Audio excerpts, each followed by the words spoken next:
Burn mark appeared 3 months after her grandfather died, and Maya knew with bone-deep certainty that the stories about angels and demons weren't metaphors at all. She has 73 days before her soul is collected, payment for a deal she never made, signed in blood before she was born. Her only chance at survival? Find a creature called the Penitent and deliver him to the demon who holds her contract. Simple. Except the man she tracks down isn't a monster. He's someone who spent 200 years punishing himself for one night of vengeance. Someone with eyes that burn with 2 different fires. Someone whose touch feels like coming home to a place she's never been. Zeke knows he should run, should refuse to help the woman sent to betray him. But when he looks at her, he feels something he thought died centuries ago. Hope. And as the countdown on her wrist ticks closer to 0, as the bond between them deepens into something that shouldn't be possible, they're forced to confront an impossible choice. Maya can die and free them both. She can risk a transformation that has a 92% chance of killing or destroying her mind. Or they can find a third option in a contract specifically designed to have none. Because the demon who engineered this trap didn't just want Maya's soul. He wanted to break the one creature who'd defied him for over a century. And the cruelest part? He's succeeding. Every moment they're together, every touch, every desperate kiss, in the shadow of her approaching death. It's all part of a design neither of them saw coming. And now, with days left and hell closing in, Maya has to decide. How much of herself is she willing to sacrifice to save the man who finally made her want to live? The burn mark appeared on Maya's wrist 3 months after her grandfather died, and she knew, with the kind of certainty that makes your stomach drop, that everything he'd told her about angels and demons hadn't been metaphor at all. She was alone in the tattoo studio at 2 a.m, cleaning needles she'd used on a client who'd wanted a phoenix rising from ashes. Ironic, considering she was about to discover her own life was burning down. The fluorescent lights hummed overhead, casting harsh shadows across the flash art on the walls. Skulls and roses and sacred hearts. All the symbols people used to pretend they had control over fate. Maya had just locked the front door when the pain hit. Not a sting, not a cramp. This was agony that made her vision white out, like someone had pressed a branding iron directly against the vulnerable skin of her inner wrist. She collapsed against the counter, knocking over a tray of ink caps. Black and red pooled across the stainless steel as she clutched her arm, gasping through gritted teeth.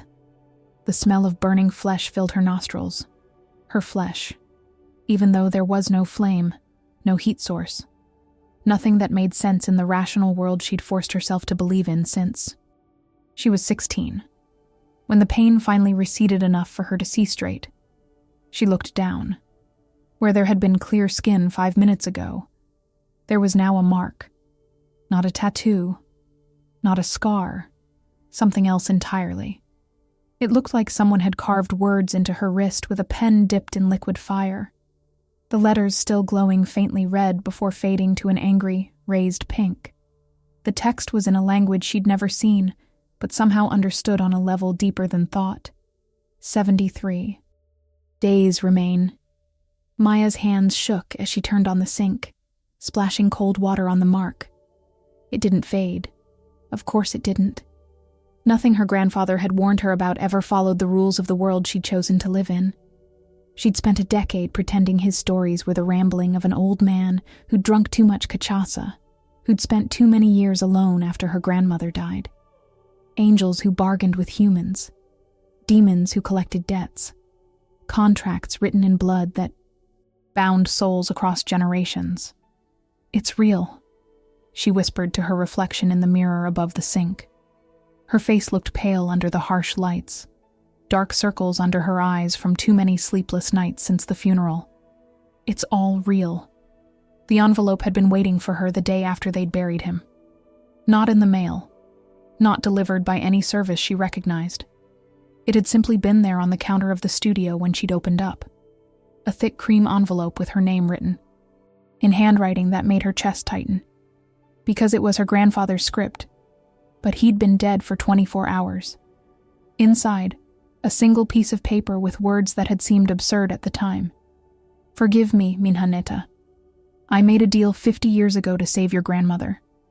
The debt passes to you now. Find O Penitente.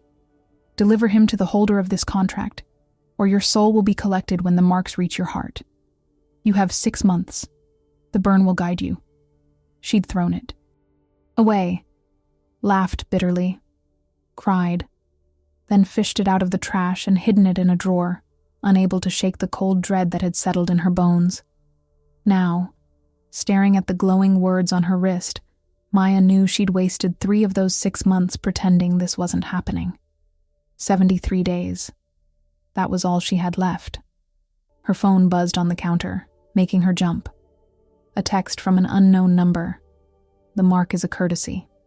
Most don't receive warning. You should be grateful. Then, before, she could process that. Another message. O Penitente was last seen in Rio de Janeiro, Lapa district, hunting grounds near the Arcos. Go now. TikTok, Maya Cardoso. She should have been terrified. She was terrified. But underneath the fear, something else burned. Rage. Her grandfather had condemned her to this, had chosen to save one person he loved by destroying the future of another. Had he thought about her when he'd made his deal? Had he cared? Or had she simply been collateral damage in a bargain made before she was even born? Maya grabbed her leather jacket from the hook by the door, shoving her arms through the sleeves with jerky, angry movements. She'd spent her whole life inking other people's stories onto their skin, making permanent the things they wanted to remember or forget. Now someone had marked her, and she had no choice but to live the nightmare her grandfather had written for her. The studio door slammed behind her as she stepped into the humid São Paulo night. The street was empty except for a stray dog nosing through garbage and the distant sound of samba drifting from a bar 3 blocks over. Maya looked down at her wrist again. The words had changed. Now they read, 73 days, 4 hours, 17 minutes. A countdown, a death sentence. A treasure map to someone called the Penitent, who supposedly held the key to her survival. She didn't believe in fate, didn't believe in destiny. But she believed in survival, and she'd do whatever it took. Find this penitent, drag him to whoever held her contract, and save her own damn life. Even if it meant condemning someone else. Even if it meant becoming exactly the kind of person her grandfather had been. Someone who chose their own survival over someone else's freedom. Maya walked to her motorcycle parked in the alley, the mark on her wrist pulsing with a heat that matched the fury in her chest. Rio de Janeiro, the Arcos de Lapa, a creature called the Penitent, who was apparently her only chance at living past 73 days. She threw her leg over the seat, started the engine. The roar drowned out the voice in her head whispering that she was about to destroy someone to save herself, that she was about to become her grandfather's legacy in the worst possible way, that whoever this penitent was, he probably didn't deserve what she was about to do to him. But 73 days wasn't enough time for mercy. It was barely enough time for survival. Maya twisted the throttle and shot. Into the night, the burn mark on her wrist glowing like a beacon in the darkness, guiding her toward a man she'd never met and a fate she couldn't escape. Behind her, in the studio she'd inherited from a dead man's sins, the envelope lay in the drawer, waiting. And somewhere in Rio, a creature with eyes that burned and a soul that bled was about to have his carefully constructed exile shattered by a woman with nothing left to lose. The countdown had begun. Maya found him in a place where the living and the dead collided, a crumbling hospital on the outskirts of Lapa, where the city had forgotten to turn off the lights. The Arcos de Lapa loomed in the distance, white stone arches that glowed under streetlights like the ribs of some ancient beast. She'd spent 2 days tracking rumors, bribing homeless people who spoke in riddles about the man with half a face and the angel who walks with shadows. Now, at 3 a.m. on her 71st day, she stood in the emergency room, entrance watching a figure move through the darkness inside. He was kneeling beside a child. Maya's breath caught. She'd expected a monster. The stories painted O Penitente as something feral, dangerous, a creature that wore human skin but forgot how to be human centuries ago. Instead, she saw a man pressing his hands against a little girl's chest, his lips moving in words Maya couldn't hear from this distance. The girl couldn't have been more than 7, her small body convulsing on a gurney. Someone had abandoned in the hallway. Foam gathered at the corners of her mouth. Possession, Maya realized with a sick lurch of her stomach. She'd heard about this. Demons riding children like stolen cars, burning through their bodies until there was nothing left but a husk. The man's hands began to glow. Not metaphorically. Actual light poured from his palms, golden on the right, black as oil on the left.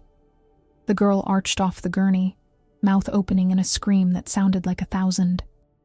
Voices layered over each other, none of them human. Then, abruptly, silence. The light faded. The girl went limp, chest rising and falling with normal breath. And the man, the penitent, collapsed against the wall like someone had cut his strings. That's when Maya saw his face. The right side was beautiful in a way that hurt to look at directly, like staring into the sun. Sharp cheekbones, skin that seemed to catch light even in shadow, an eye the color of storm clouds before lightning strikes. The left side was a ruin.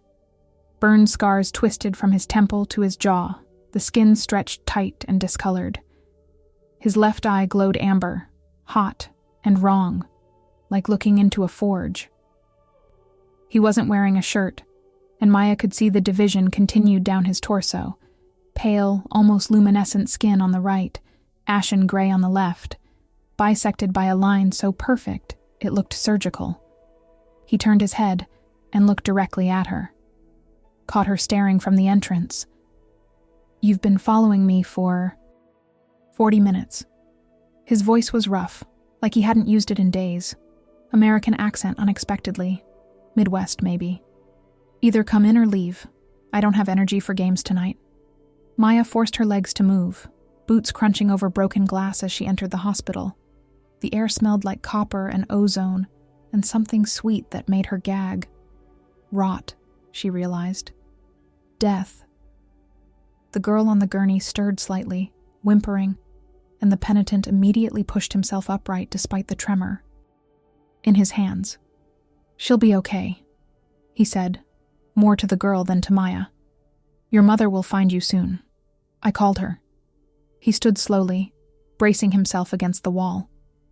Up close, Maya could see the veins on his left side pulsing with something dark that definitely wasn't blood. "You're not a hunter. Wrong energy. Not a demon either, obviously." His mismatched eyes studied her with an intensity that made her skin prickle. "So what are you?" Maya swallowed hard. Her wrist burned under her jacket. Sleeve, the countdown mark pulsing in time with her racing heart. 68 days, 19 hours, 43 minutes. She could feel it ticking down like a second heartbeat. "I need your help," she said, because that was technically true, even if it was the worst kind of lie by omission. He laughed, a bitter, broken sound. "Everyone who finds me needs help. You know what I need? To be left alone." He moved past her toward the exit, and Maya caught a glimpse of his back. More scars, these ones. Deliberate. Symbols carved into flesh. Some of them still raw. Self-inflicted, she realized with horror. He was trying to burn something out of himself. "Wait." She grabbed his arm without thinking. The reaction was instantaneous. He spun, faster than anything human should move, pinning her against the wall with his forearm across her throat. Not choking, but the threat was clear. His amber eye blazed inches from her face, and she could smell sulfur and something spicy, like cinnamon and smoke. The gray skin of his left side felt fever-hot against her. His right side, pressed against her opposite shoulder, was cold as marble. "Don't," he growled. And for a second she heard something else underneath his voice. Something old and furious and not remotely human. "Touch," Me. Maya's training kicked in. She'd grown up in Sao Paulo. Her older brother had made sure she knew how to fight before she was 12. She brought her knee up hard, aiming for his groin, but he blocked it effortlessly, barely seeming to notice. His eyes widened slightly as he looked down at where his left hand gripped her shoulder. His fingers were digging in hard enough to bruise, and she could see the internal war on his face. The human side trying to pull back, the demonic side wanting to squeeze harder. "Let go," she hissed through gritted teeth. "I'm trying." His voice shook. Sweat beaded on his forehead. "This is why I said don't touch me. Emotions trigger it. Surprise, anger, anything strong feeds." He cut himself off with a snarl, and suddenly he was across the room, putting 10 feet of distance between them. His shoulders heaved as he pressed his back against the opposite wall, both hands clenched into fists. "Leave, now, before I do something we'll both regret." Maya rubbed her shoulder, feeling the ache where his fingers had dug in. But she also saw the terror in his human eye, the disgust in the curl of his lip as he stared at his own left hand, like it belonged to someone else. This wasn't a monster. This was someone fighting a monster that lived inside his own skin. "I can't leave," she said quietly. She pulled up her jacket sleeve, showing him the mark. The numbers glowed faintly in the dim hospital light. "My grandfather made a deal 50 years ago. The debt passed to me. I have 68 days to find someone called the Penitent and deliver him, or my soul gets collected." His expression didn't change for a long moment. Then he did something she didn't expect. He smiled. It was sad and knowing and completely devoid of hope. "Of course," he said softly. "Valak. That's his signature work, the countdown burn. Your grandfather must have borrowed something valuable." He pushed off the wall, and Maya noticed he was favoring his left leg slightly. Whatever he'd done to save that child had cost him. "Let me guess. He told you it was to save someone's life. Made it sound noble. Didn't mention that Valak's contracts always have a catch, always pass to descendants. Always end with someone in chains. You know him." "Not a question. I humiliated him about 120 years ago, disrupted a contract circle, freed 15 souls he was about to collect." The penitent's jaw tightened. "He's been hunting me ever since, and now he's using you as bait." Maya's stomach dropped. "What? You're not supposed to deliver me, girl. You're supposed to lead Valak straight to me. The mark isn't just a countdown, it's a tracking beacon." He moved toward the exit. Again, and this time Maya didn't try to stop him. "Go home. Live your 68 days. When it's over, it'll be quick. Valak's cruel, but he's efficient." "Screw that." Maya's voice came out sharper than she intended. "I'm not dying because my grandfather was a coward. There has to be a way to break the contract. There isn't. Then we find a loophole." He stopped, turning to face her with an expression caught between pity and something that might have been respect. "Why would I help you? The moment Valak knows we're together, he'll send everything he has. Demons, possessed humans, corrupted angels. I've spent 2 centuries keeping a low profile, and you want me to paint a target on both our backs. Because you save people," Maya shot back. "I saw you with that girl.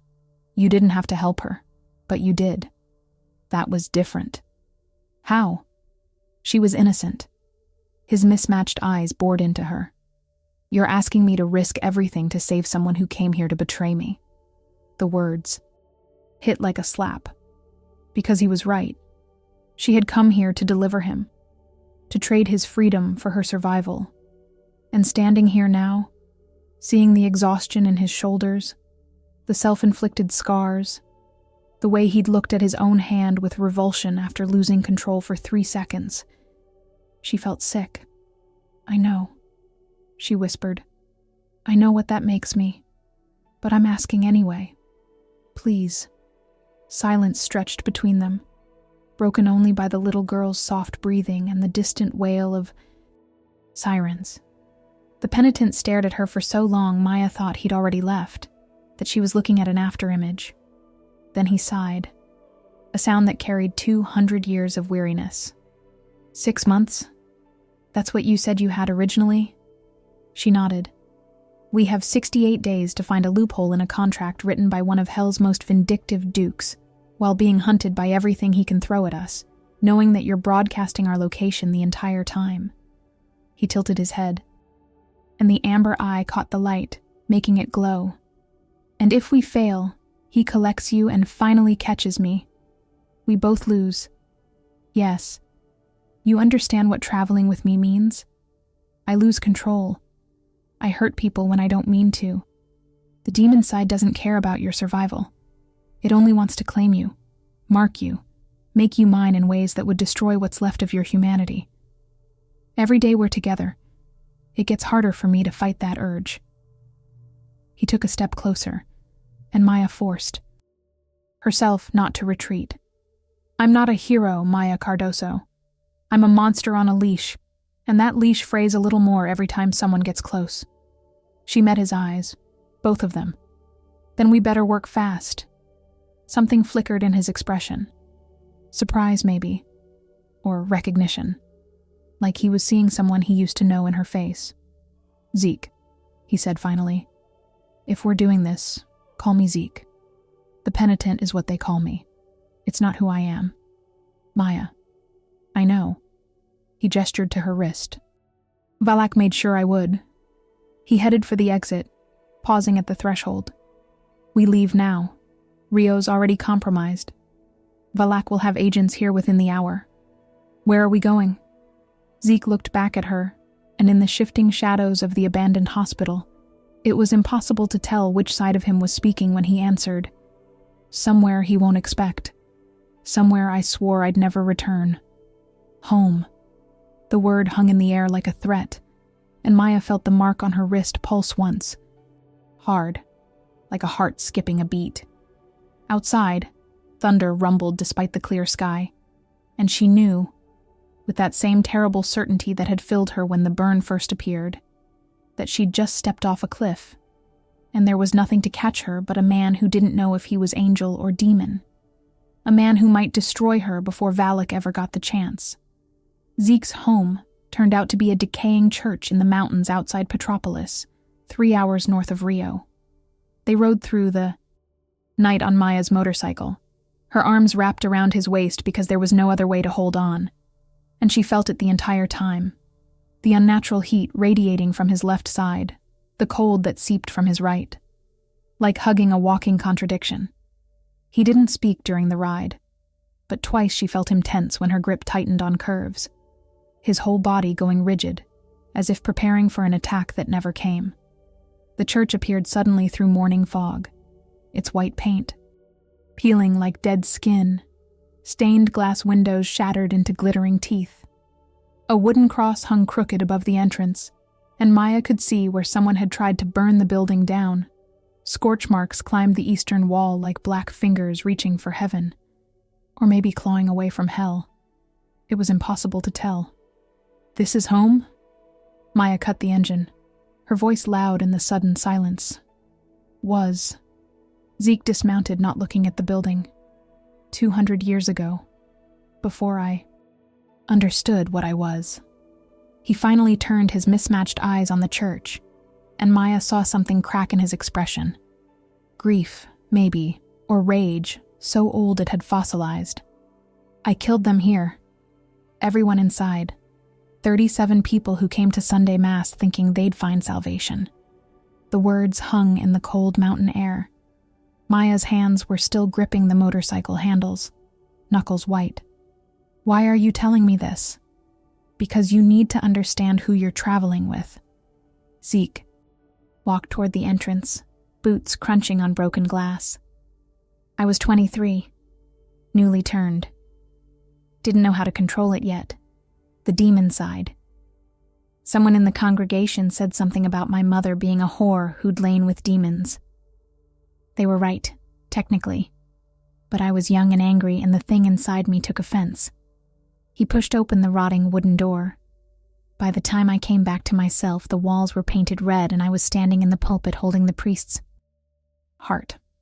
Maya forced herself to follow him inside. The smell hit her first, mold and decay, and underneath it something metallic that shouldn't still linger after 2 centuries, but somehow did. The pews were overturned, wood blackened with age and fire damage. Scratches covered every surface, deep gouges that looked like claw marks. On the far wall, someone had painted words in what might have been blood, faded now to rust brown. Monster. Abomination. Hell's mistake. "You came back," Maya said. Quietly. After. "You came back and did that to yourself." She pointed at the words, then at the scars covering his left side. The same desperate, angry energy in both. Zeke stood in the center of the ruined nave, looking up at where the ceiling had partially collapsed, letting in shafts of gray dawn light. "I've been coming back every decade for 200 years, carving reminders into my own skin so I never forget what I'm capable of, what I am under the human face." He turned to her, and his amber eye glowed brighter in the dimness. "That's the thing about being Nephilim, Maya. We don't get redemption. We're not fallen angels who can earn their way back to grace. We're not demons who were never meant for heaven in the first place. We're mistakes, abominations that both sides hunt because our very existence is proof that the rules can be broken." "I don't believe that." The words came out before Maya could stop them. "You don't know me. I know you spent 200 years punishing yourself for something you did when you didn't have control. I know you save people now. That little girl. One girl doesn't balance 37 corpses." Zeke's voice went sharp. "Don't try to make me noble. I'm not protecting people out of goodness. I'm trying to earn something I'll never have. It's selfish. It's pathetic. It's human." Maya stepped closer, and he immediately backed up, maintaining distance. Guilt is human. Wanting to make up for mistakes is human. If you were really just a monster, you wouldn't care. Or maybe I'm just a monster who's good at pretending. But something in his voice had shifted, lost its sharp edge. He sank onto one of the overturned pews, suddenly looking exhausted. "Why did you really come with me? And don't say the contract. You could have run. Lived your 68 days somewhere Valak might not find you immediately." Maya sat on a pew across from him, keeping the aisle between them. Through the broken windows, birds were starting to sing, and it felt surreal, discussing demons and death in a place where mourning was trying so hard to be normal. "My whole life, I've made people's stories permanent. Tattoos. They come in with these ideas of who they want to be, what they want to remember, and I put it on their skin forever." She pulled up her sleeve, showing him the mark. 67 days, 14 hours, 11 minutes. I never got to choose my own story. My grandfather chose for me before I was born. I'm not running away from his mistake. I'm going to fix it. By delivering me to Valak. By finding a loophole. She met his eyes. Both of them. "You said these contracts always have a catch. So we find it. We break this. And then I go back to my life. And you go back to your churches and we both survive." Zeke was quiet for a long moment. Then he said, "You felt it, didn't you? On the motorcycle. The temperature difference." Maya nodded slowly, not sure where this was going.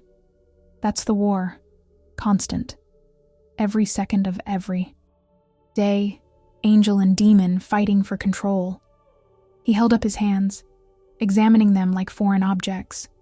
Right side wants to protect, heal, follow rules. Left side wants to conquer, corrupt, burn everything down. Most of the time I keep them balanced. But strong emotions tip the scale.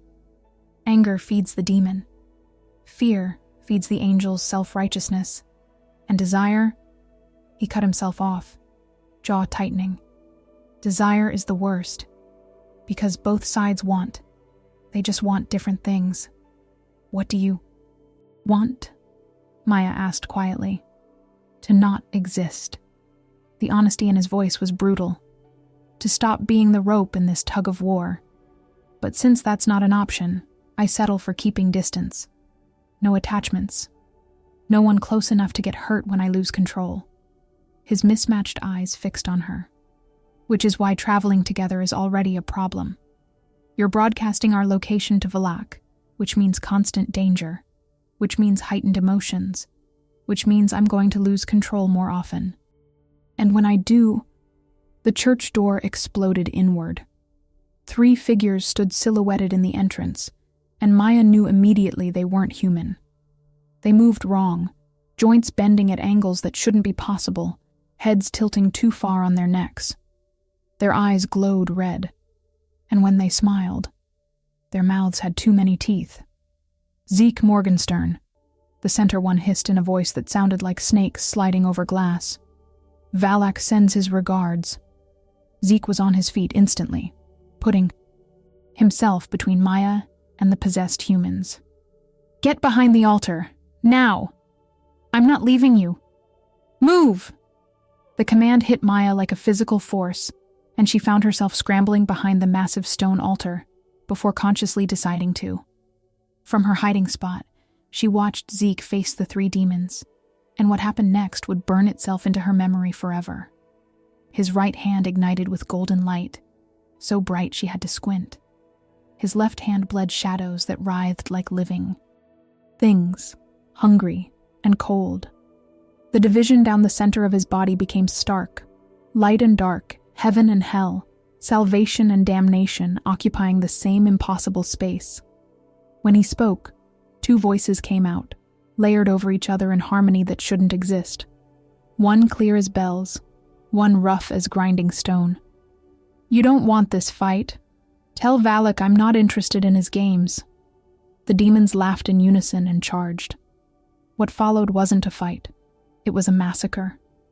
Zeke moved like water and lightning, faster than Maya's eyes could track. The golden light from his right hand burned through the first demon's host body, and she saw the smoke pour out, screaming. The shadows from his left hand wrapped around the second demon like chains, crushing it until the host collapsed, unconscious but alive. Maya noticed that, the care even in violence. The third demon tried to run, but Zeke was already there, grabbing it by the throat with his left hand. Tell Valak, he growled. And this time only the demon voice spoke, that if he wants me, he comes himself. No more children, no more pawns. He threw the demon through the already shattered window. It hit the ground outside and fled, limping. Then Zeke stood there, chest heaving, both hands still glowing. And Maya saw the exact moment he realized what he'd done. The golden light sputtered out immediately. The shadows on his left hand writhed harder, climbing up his arm like they were trying to consume him. His human eye was wide, with horror. His amber eye burned with savage satisfaction. No, he whispered. No, no, no. He collapsed to his knees, and Maya watched the war play out on his face. Veins on his left side turned black, pulsing. Veins on his right side lit gold, fighting back. His hands clawed at his own chest, leaving scratches that bled silver on the right, black on the left. The sound coming from his throat was agony, 2 voices screaming in different directions, tearing him apart from the inside. Maya moved. Without thinking. She ran to him, dropping to her knees and grabbing his face between her hands. His skin was burning on one side, freezing on the other, and up close she could see his pupils were different sizes, one dilated in ecstasy, one contracted in pain. Zeke, look at me. Look at me. His eyes focused on her face, and she saw recognition flicker. You're not there, she said urgently, instinctively understanding what he needed. You're not in that church 200 years ago. You're here. You're in control. You just saved my life. You didn't hurt me. You protected me. Used too much, he gasped. Both sides. At once. They're going to... I can't... Maya, run... I'm not running. She didn't know where the certainty came from. My grandmother died of cancer when I was 5. My grandfather told me she fought it for 3 years. And you know what she said at the end? That the fighting was the point, not the winning. Just the not giving up. Maya pressed her forehead against his, feeling the temperature war on her own skin. So fight. I'm right here. I'm anchoring you.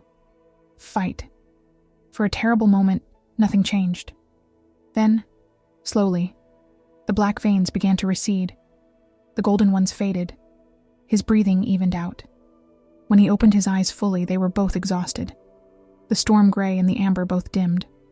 But present. Human. Or as close as he could get. You touched me, he said hoarsely. During an episode. You shouldn't have. I could have killed you. But you didn't. Maya pulled back, but kept her hands on his shoulders. You're stronger than you think. Zeke laughed, bitter and broken. No. You're just the first person in 200 years stupid enough to try. Outside, sirens wailed in the distance. The demon's host bodies would need explaining. Maya helped Zeke to his feet, feeling how badly he was shaking, how much that fight had cost him.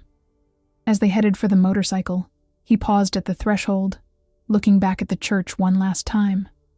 I felt it, he said quietly, when you touched me. Your fear, your determination, like an echo in my chest. He turned to her, and there was something new in his expression, confusion mixed with dread. The bond. It's not supposed to activate this fast.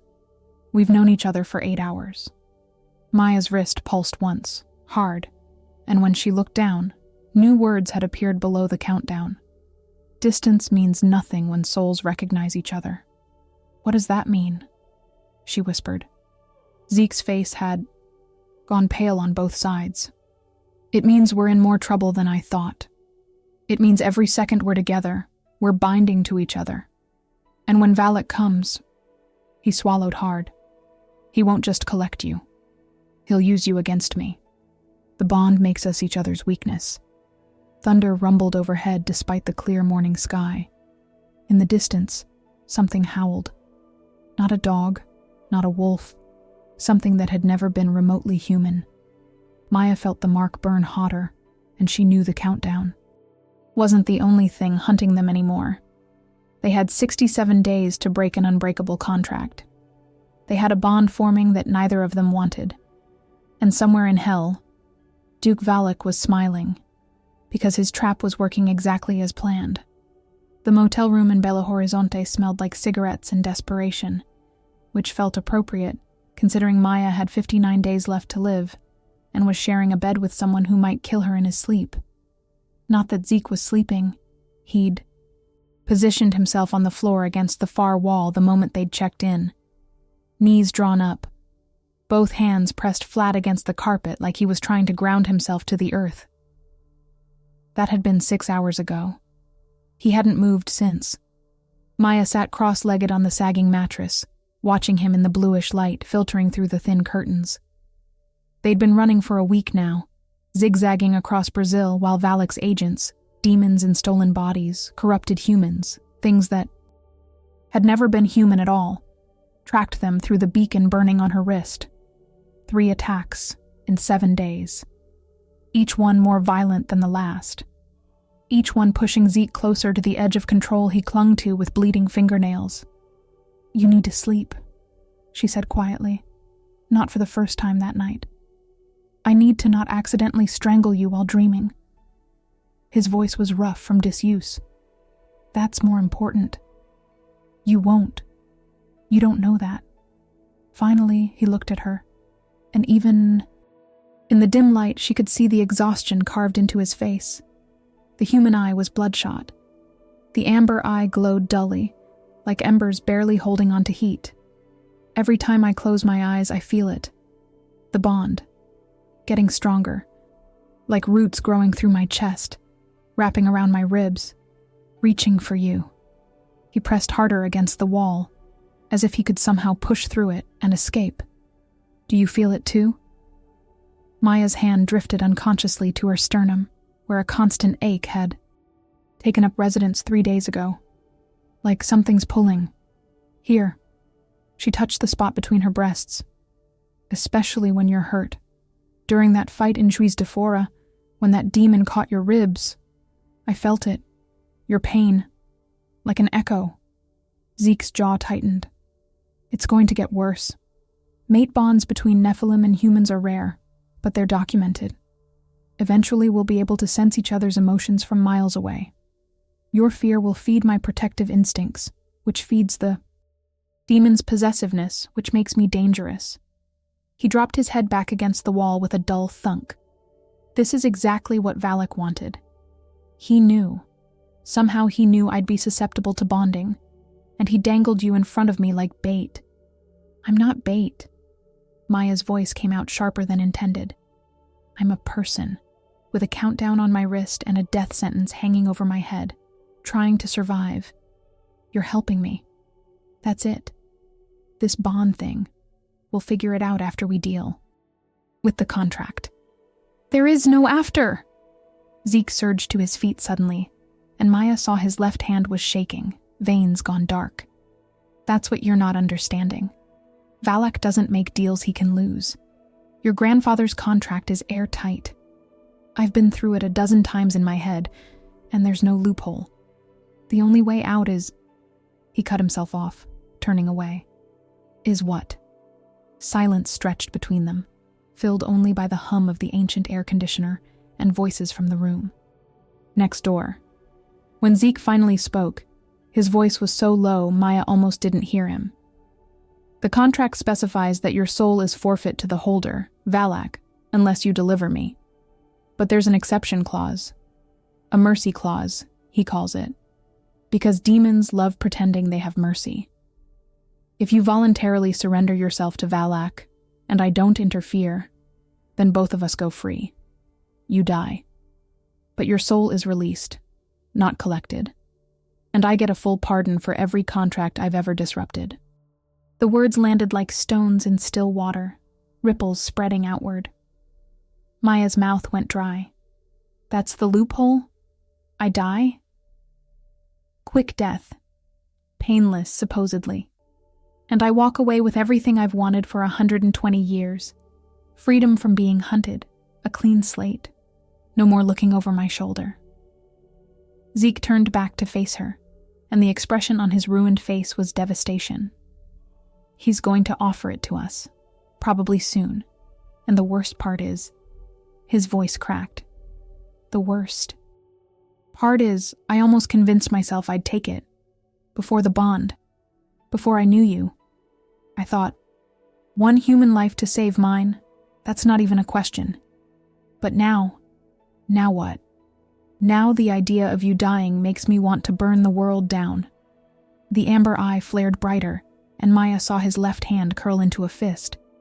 The demon side is screaming to mark you, claim you, make you mine so thoroughly that Valak couldn't touch you without starting a war.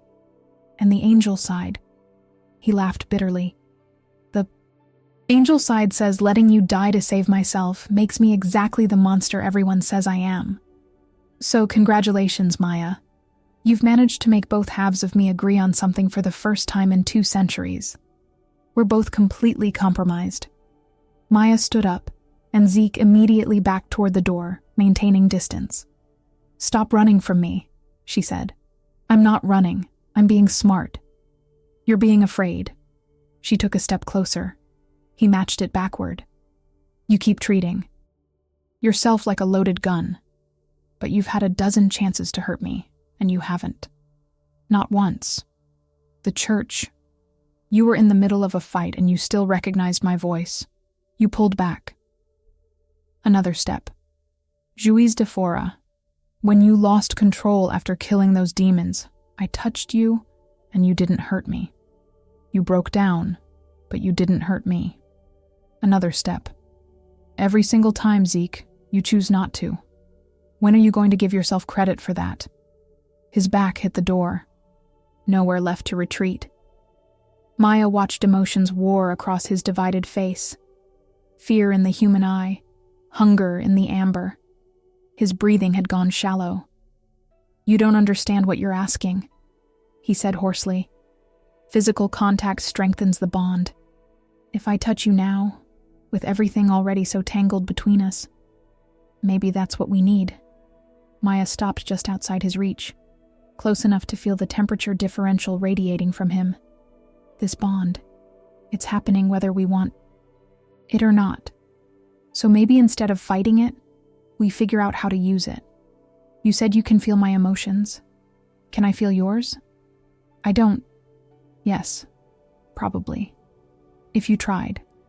His hands were flat against the door behind him, like he was physically restraining himself from reaching for her. Why?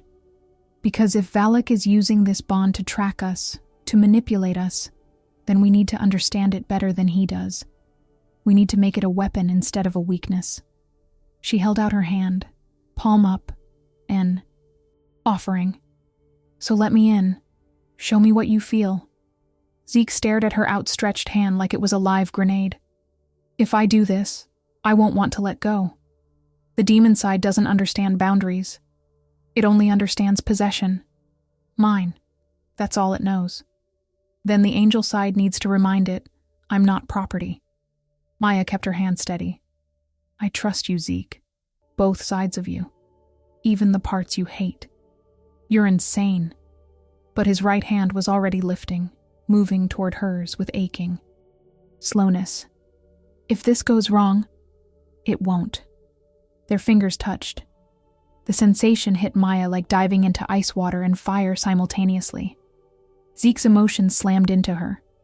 A tidal wave of fear and longing and self-loathing so deep it made her gasp. But underneath that, something else. Warmth. Fierce protectiveness. The desperate, clawing need to keep her safe. Not because she was his, but because she was hers. And that mattered. Under everything, buried under 200 years of self-hatred, was something Maya recognized from her own chest. Hope. The terrifying, fragile kind that comes from thinking, maybe, just maybe, you don't have to be alone anymore. I feel it, she whispered. Zeke, I feel... God, how do you carry all this? His hand closed around hers, and she felt the tremor running through him.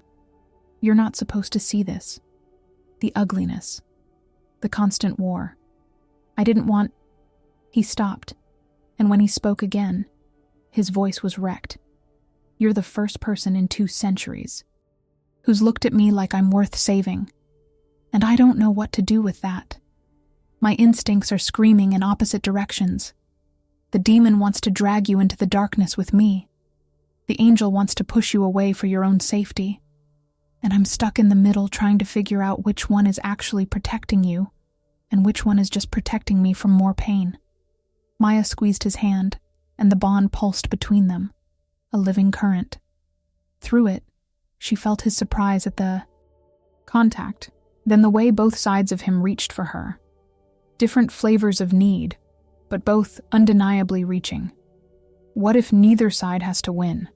What if you just choose what you want, not what they want? I don't remember how to do that. Then practice. Right now. What do you want? Zeke's eyes, both of them, locked on her face. The truth came out raw and unfiltered, like the bond had stripped away his ability to lie. I want to stop running. I want to fix this contract so you live. I want... His free hand lifted, hovering near her face but not touching. I want to know if the bond feels like this for you too. Like gravity. Like coming home to a place you've never been. Maya's breath caught. Because yes, that was exactly what it felt like. The stranger she'd known for 8 days felt more familiar than people she'd known her entire life. Every hour together had intensified it. Until now the thought of him not being there felt like missing a limb. It's terrifying, she admitted. But it's real. I feel it too. The confession hung between them, and Maya felt through the bond the exact moment Zeke's control slipped. Not broke, slipped.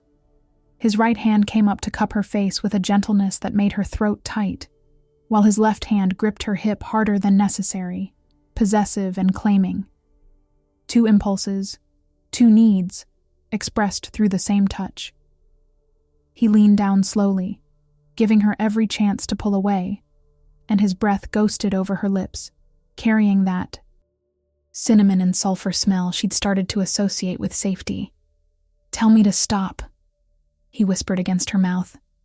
"Because once I start, I don't think I can—" The door exploded inward, slamming into Zeke's back and throwing him forward into Maya. They crashed to the floor in a tangle of limbs as 3 more possessed humans stormed in, eyes glowing red, mouths twisted in demon grins. But this time was different. This time, when Zeke surged to his feet, Maya felt his rage through the bond like it was her own. And when she scrambled up, searching for a weapon, she felt his fear for her safety overriding every other instinct. The bond had become a feedback loop, his emotions amplifying hers feeding back into his. And in that moment, as demons closed in and Zeke's hands ignited with that impossible combination of light and shadow, Maya understood with perfect clarity why Valak wanted them together. They weren't just dangerous separately. Together, bonded, they were an inferno, waiting to consume everything in reach, including themselves. Zeke moved like liquid death, taking down the first 2 demons before they'd taken 3 steps. But the third one was faster, stronger, and when it landed a hit that sent Zeke crashing through the cheap motel dresser, Maya felt his pain like a knife between her ribs. She screamed, not in fear, but in fury, and picked up a broken chair leg. She wasn't helpless. She'd never been helpless, and she was done watching from the sidelines. Maya swung the makeshift weapon at the demon's knee. It connected with a satisfying crack, and the thing stumbled. Zeke was already there, using the opening she'd created, his left hand closing around the demon's throat while his right hand burned through the possession. The smoke poured out, shrieking, and the human host collapsed unconscious. In the aftermath, standing in the wreckage of the motel room with sirens already wailing in the distance, Zeke and Maya stared at each other, both breathing hard, both bleeding from minor cuts, both feeling through the bond the exact same realization. They'd just fought together like they'd been doing it for years, like 2 parts of the same weapon. "We need to leave," Zeke said roughly. "Now." But as Maya grabbed her bag and they fled into the night, she couldn't stop thinking about what had almost happened before the attack. The way he'd looked at her, the way the bond had sung between them, promising and threatening in equal measure. And she knew, with 59 days left and Valak's trap closing tighter, that they were running out of time in more ways than one.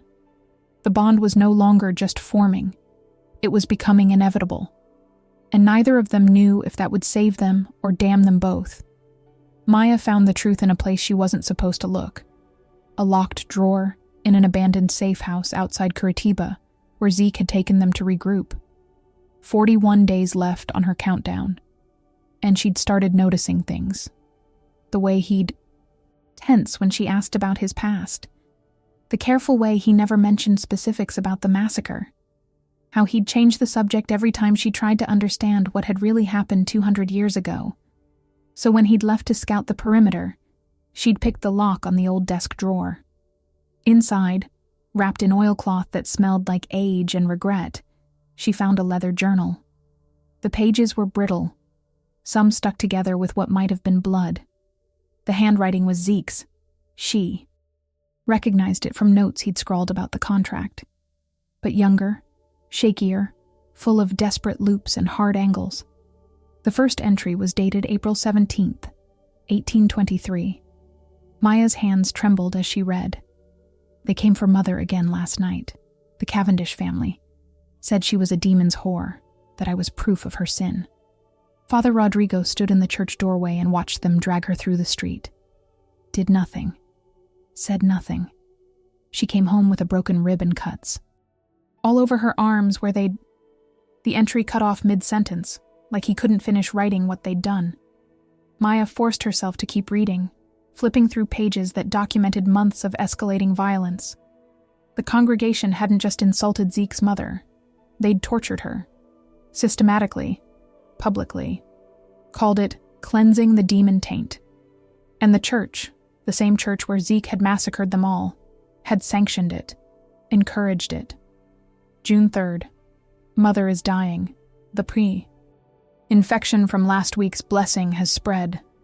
She burns with fever and calls for my father, the one they say is a demon, the one who loved her and left her with me. She keeps apologizing, saying she should have been stronger, that she should have hidden what I am better. I don't know how to tell her this isn't her fault, that the monsters are wearing human faces and calling themselves righteous. Maya's throat tightened. She flipped ahead, faster now, dreading what she knew was coming. June 29th. Mother is dead. They killed her. Not the infection. Them. Father Rodrigo came with 6 men while I was at the market. When I came back, they were leaving, and she was on the floor, and there was so much blood. They said they'd released her from the demon's hold. They blessed her with knives until she stopped breathing. She was 34 years old. She'd never hurt anyone. She just had the misfortune of loving the wrong being and bearing his cursed child. The next entry was dated July 1st, and the handwriting had changed. Still Zeke's, but wild, slashing across the page like wounds. I went to Sunday Mass.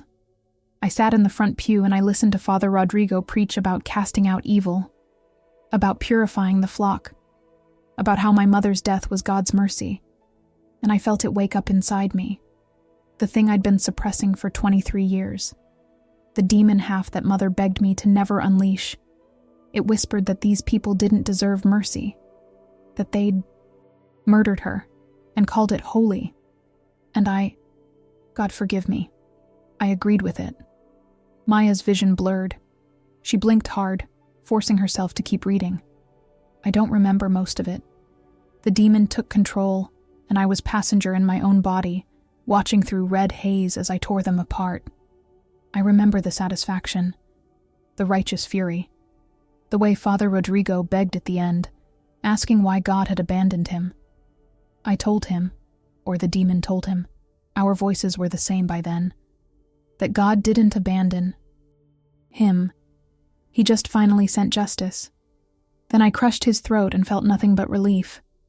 When I came back to myself, I was standing in Mother's blood mixed with theirs, holding the priest's heart, and the angel half of me was screaming in horror at what we'd done, because they deserved it, and that's what makes me a monster. Not that I killed them, but that part of me is glad I did. Part of me would do it again. The journal went on, but Maya couldn't read anymore. Her hands were shaking too. Badly. She heard the front door open, Zeke returning, and she quickly rewrapped the journal, shoving it back in the drawer. But her mind was reeling, reconstructing everything she thought she knew about him. He hadn't been a mindless monster. He'd been a 23-year-old kid who'd watched his mother be tortured to death by people claiming to serve God. The massacre wasn't random violence, it was calculated vengeance. And he'd been carrying the guilt of feeling justified in it for 200 years. Zeke appeared in the doorway, and immediately his expression shifted. What's wrong? I felt, through the bond, you're upset. Maya stood up from the desk chair, and she knew her face must be showing everything, because Zeke went very still. His eyes flicked to the drawer, then back to her face. An understanding dawned like a wound opening. You read it. Not a question. His voice was flat, carefully empty. The journal. They killed her. Maya's voice came out rough. Your mother. They tortured her for months, and then they murdered her, and you... God, Zeke, you were just a kid. You weren't a monster. You were someone who'd been pushed past every breaking point. Don't. He held up a hand, backing toward the door. Don't try to justify what I did. 37 people, Maya. Children in that church. There were children, and I killed them too because I couldn't stop. Because once the demon side took over, I was drunk on it. The revenge felt good. That's the part you need to understand. It felt good. Of course it did. The words burst out of her. They killed your mother. Any human being would have wanted them dead. The only difference is you had the power to actually do it. Exactly. Zeke's laugh was hollow. I had power and I used it for slaughter, just like they used their power, their numbers, their righteousness to slaughter her. I became what they said I was, a monster, an abomination. They were right about me all along. Maya crossed the room before he could retreat further, grabbing his arms, both of them, hot and cold under her palms. Through the bond, she felt his turmoil, the decades of self-loathing piled so high he couldn't see over it anymore. They weren't right. They created you. They pushed and pushed until you broke. And then they acted like your breaking was proof they'd been correct to push. She forced him to look at her. You were a victim defending a victim. That doesn't make you a monster. It makes you human. I'm not human. That's the whole problem. But his voice had lost its certainty, and through the bond Maya felt something crack. The wall he'd built between himself and any possibility of forgiveness. The demon side gave you power, Maya said quietly. But you chose how to use it afterward. You could have kept killing. Could have burned the whole town down. But you stopped. You ran. You've spent 2 centuries trying to make up for one act of desperate vengeance that most people would have committed if they'd had the means. She squeezed his arms. When are you going to let yourself be more than the worst thing you've ever done? Zeke's eyes, both of them, were glassy with unshed tears. I don't know how to be anything else. That massacre is the only truth about me that feels real. Everything after has just been penance, performance, trying to balance scales that can never be balanced. What if you're wrong? Maya pulled him closer, and he came without resistance, like he was too tired to fight anymore. What if the truth about you isn't that one day 200 years ago, but every day since? Every person you've saved, every demon you've stopped, every time you've chosen to be better than what they made you. I can't. His voice broke. Maya, I can't let myself believe that. Because if I do, if I accept that maybe I'm not just a monster in human skin, then I have to face the fact that I've wasted 2 centuries punishing myself for being human in the worst possible moment. Maybe that's exactly what you need to face. They stood there in the dusty safe house, holding each other while the bond hummed between them, carrying his grief and her fierce certainty back and forth like a tide. Maya felt the moment something shifted in him. Not acceptance, not yet, but the possibility of it. Like a door that had been welded shut for 200 years had finally rusted enough for light to seep through the cracks. The children, Zeke whispered against her hair. I dream about them. The ones I killed. I see their faces and I can't. How do I live with that? How do I deserve to be happy when they never got the chance? You don't have to deserve it. Maya pulled back enough to see his face. Happiness isn't something you earn by suffering enough. It's something you choose despite the suffering. Your mother, would she want you spending eternity in penance? Or would she want you to live? Zeke's face crumpled, and for the first time since Maya had met him, he cried. Not silent tears, but deep, wrenching. Sobs that shook his whole body. 200 years of grief pouring out all at once, and Maya held him through it, feeling every wave of his anguish through the bond and refusing to let go. His knees gave out, and they sank to the floor together, his face buried in her shoulder, while he shattered into pieces that might never fully fit back together. I miss her, he gasped between sobs. I miss her so much, and it's been 200 years, and I never got to tell her I was sorry. For being born. Wrong. For making her life hell. For not being strong enough to control it before they killed her. You have nothing to be sorry for. Maya's own tears were falling now, soaking into his hair. Nothing. You were a child, Zeke. A child trying to protect his mother. And when you failed, when they took her anyway, you did the only thing that made sense to you. You made them pay. That's not evil. That's love twisted by trauma into something sharp enough to cut back. They stayed like that for a long time, tangled together on the floor while the afternoon light dimmed through the grimy windows. Eventually, Zeke's sobs quieted to shuddering breaths, and Maya felt through the bond that he was empty in a way he hadn't been before. Hollow, but clean, like a wound that had finally been drained of poison. "Thank you," he said hoarsely, not lifting his head from her shoulder. "For not running. For not looking at me like I'm worth caring about," Maya finished. "Because that's what you are. Despite everything. Maybe because of everything. I don't know anymore. I just know that the bond isn't wrong. It recognized something in you that you can't see yourself. Something worth holding on to." Zeke finally pulled back, and his face was a mess. Red and swollen, and more vulnerable than Maya had ever seen anyone look. "I don't deserve you. Stop deciding what you deserve, and just accept what is." She touched his face, tracing the line where damaged skin met unmarred. "We have 41 days to break this contract. After that, if we survive, we figure out what this bond means, what we mean to each other. But right now, in this moment, can you just accept that I'm here and I'm not leaving?" He leaned into her touch, eyes closing. "I've never wanted anything as much as I want to believe you. Then believe me, just for today. We'll handle tomorrow when it comes." Through the bond, Maya felt his decision form. Not to fully forgive himself, that would take more than one conversation. But to stop actively hating himself long enough to focus on survival. It was a start, a crack in the armor he'd worn for 2 centuries. And when he opened his eyes again, there was something new in them. Not hope, not yet, but the absence of absolute certainty in his own damnation. "Okay," he breathed. "Just for today." They pulled apart slowly, both aware they'd crossed some threshold that couldn't be uncrossed. The bond between them had deepened during his breakdown, roots tangling more, thoroughly, and Maya could feel his presence in her chest like a second heartbeat. Constant, unavoidable, terrifying in its permanence.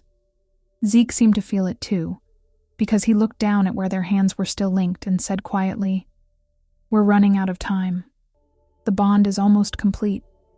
Once it fully forms, if Valak takes you," he swallowed hard, "it won't just kill you. It'll kill me too. That's the risk of mate bonds. We become each other's life support. Then we better make sure. Valak doesn't take me. There's only one way to guarantee that." Zeke met her eyes, and Maya saw the decision forming before he spoke it. "I need to show you something. About the contract.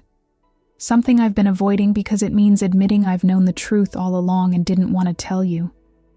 Cold dread pooled in Maya's stomach. "What truth?" "The mercy clause. The one where you die and we both go free."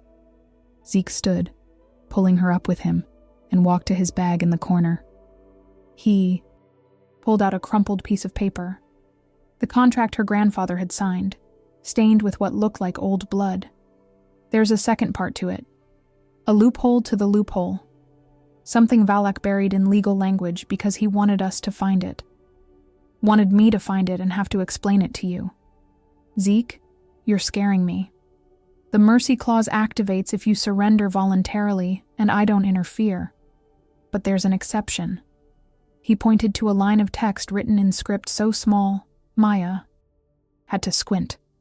"If a Nephilim claims you, fully claims you through marking, then you cease to be human. You become something else, half Nephilim. And the contract specifies a human soul. Technically, you'd no longer qualify." Maya's mind raced. "So mark me, claim me, whatever it takes.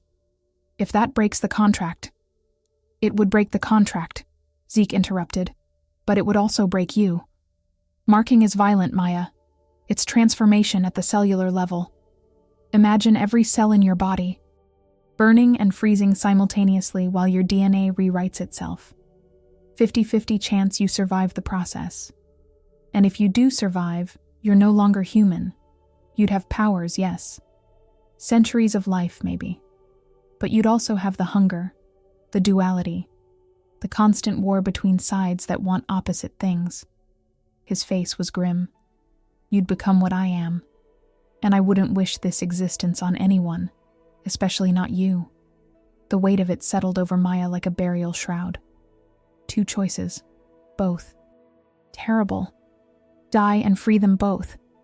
Or transform into something monstrous, with no guarantee of survival. "There has to be another way," she whispered. "If there is, I haven't found it." Zeke's voice was hollow. "And we're running out of time to look." Maya looked down at her wrist. 41 days, 6 hours, 22 minutes. The numbers glowed accusingly in the dimming light, and she felt the bond pulse in her chest, carrying Zeke's guilt and her terror back and forth in an endless, nauseating loop. Somewhere in the distance, thunder rumbled despite clear skies. A warning, or maybe a promise. Valak was coming, and when he arrived, Maya would have to choose, death or damnation. There was no third option. There never had been. And the man she'd started to love, the broken, beautiful disaster of a creature holding her grandfather's contract like a death warrant, looked at her with eyes that held 200 years of loss and said the words she'd been dreading. "I won't make this choice for you. But Maya, I need you to understand. If you choose marking, if you let me transform you, there's no going back. And I'll have to live with knowing I condemned you to this existence for the rest of eternity. So please, think carefully, because one of us isn't walking away from this unchanged. And I'd rather it be me." The bond sang between them, a requiem and a love song tangled into one impossible note.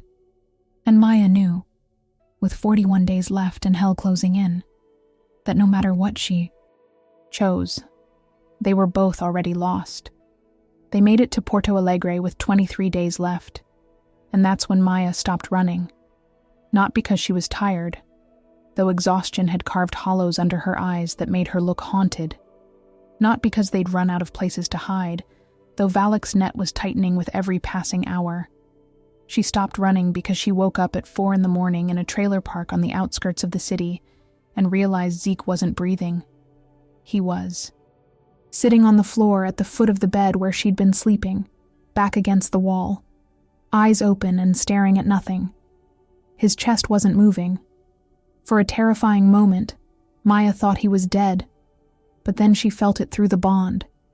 His presence, still there, but muted, distant, like he'd pulled himself so far inward that his body had forgotten it needed oxygen. "Zeke." She slid off the bed, kneeling in front of him. Still no response. She touched his face, the right side, the cold. Sighed, and his skin was like marble, lifeless. "Zeke, breathe. You need to breathe." Nothing. His eyes didn't even track her movement. Panic clawed up Maya's throat. She pressed her palm against his chest, feeling for a heartbeat and finding it, slow. So slow it was barely there. Through the bond, she pushed, the way she'd learned to over the past weeks.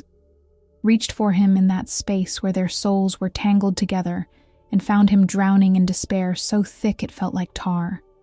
He was giving up. She could feel it. The weight of 200 years had finally crushed him, and he'd decided to just stop. Stop fighting.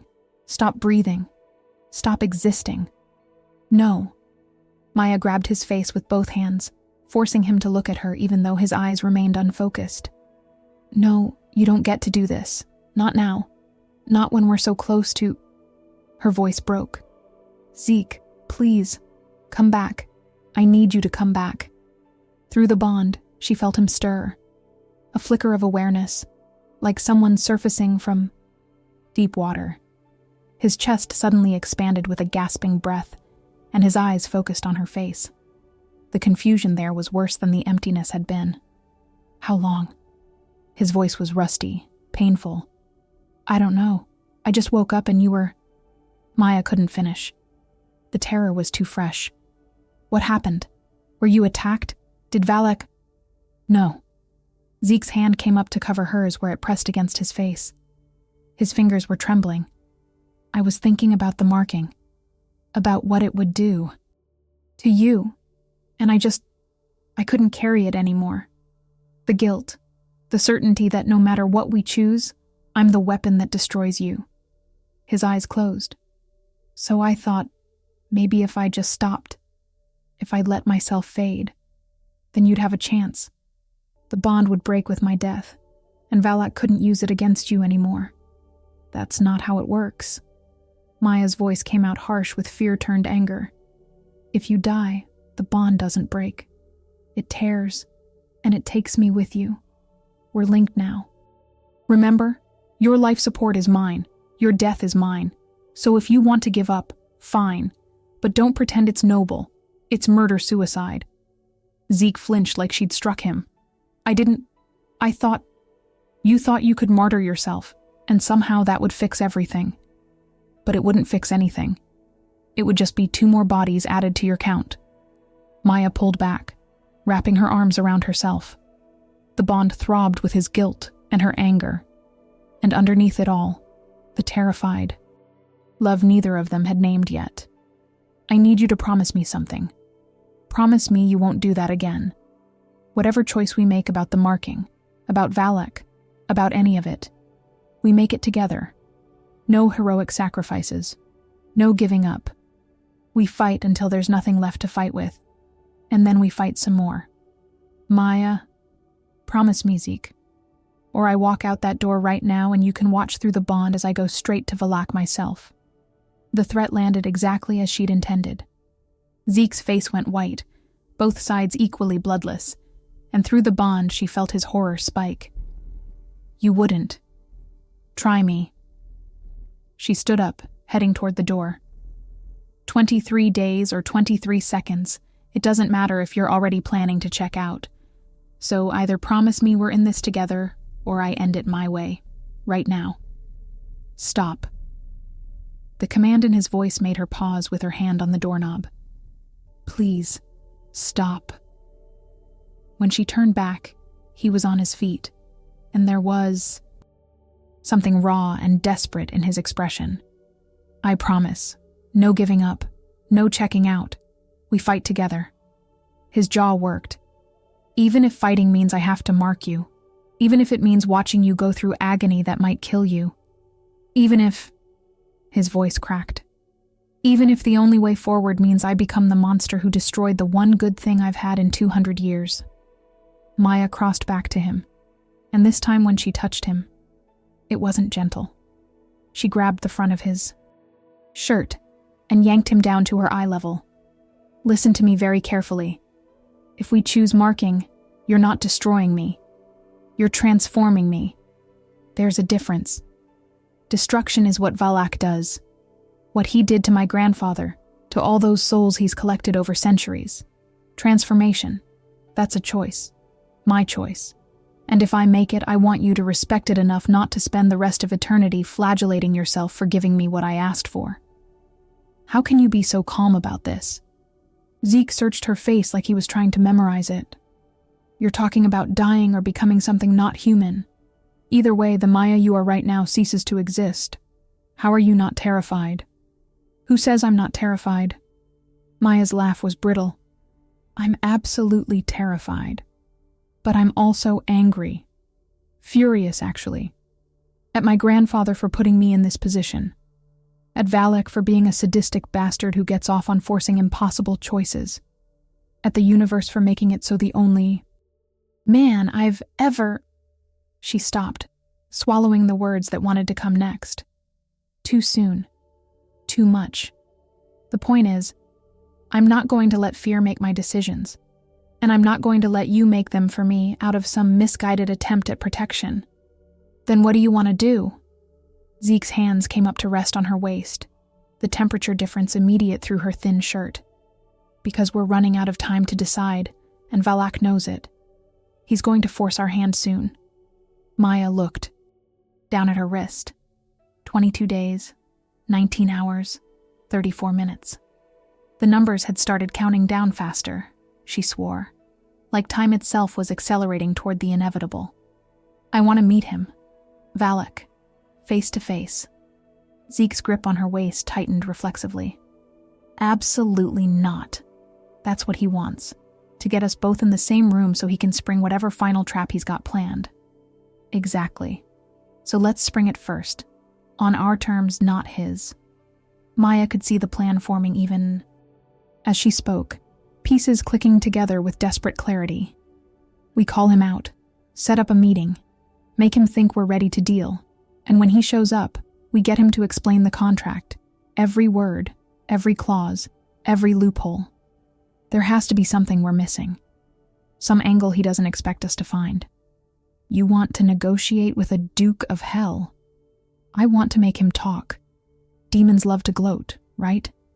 They can't resist explaining how clever they've been. So we give him an audience. And we listen. Really listen. And maybe, just maybe, he'll let something slip that we can use. Zeke stared at her for a long moment, and then he started laughing. It was a broken, slightly unhinged sound, but there was genuine admiration in it. You're insane. Completely insane. And it might actually work. He pulled her closer, until they were pressed together and she could feel both sides of him. The cold and the hot, the angel and the demon, the light and the shadow. Okay, we do it your way. We call Valak out and we make him talk. But Maya, if this goes wrong, if he tries to collect you early or hurt you or... I need you to know that I will burn down everything. Heaven, hell, everything in between.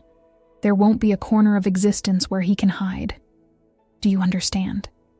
Through the bond, Maya felt the absolute truth of his words. The demon side wasn't making empty threats. Neither was the angel side. Both halves of Zeke had unified around one single purpose, protecting her. And the intensity of it should have been frightening. But instead it made her feel safer than she'd felt since this nightmare began. I understand. She pressed her forehead against his. And for the record, if he tries to hurt you, I'm doing the same thing. So we better make sure this works, because I'd really prefer not to start an apocalypse. Too late for that. Zeke's lips curved into something that might have been a smile, if it hadn't been so sad. The moment you walked into that hospital in Rio, you started an apocalypse, mine. And now I wouldn't change it for anything. They stood like that for a while, holding each other in the pre-dawn darkness of a trailer that smelled like rust and desperation. The bond hummed between them, carrying currents of fear and determination, and that unnamed feeling that was growing stronger every day. Maya knew they were probably going to die, knew that calling Valak out was likely suicide, but at least it was an active choice. At least they'd go down, fighting instead of running. How do we contact him?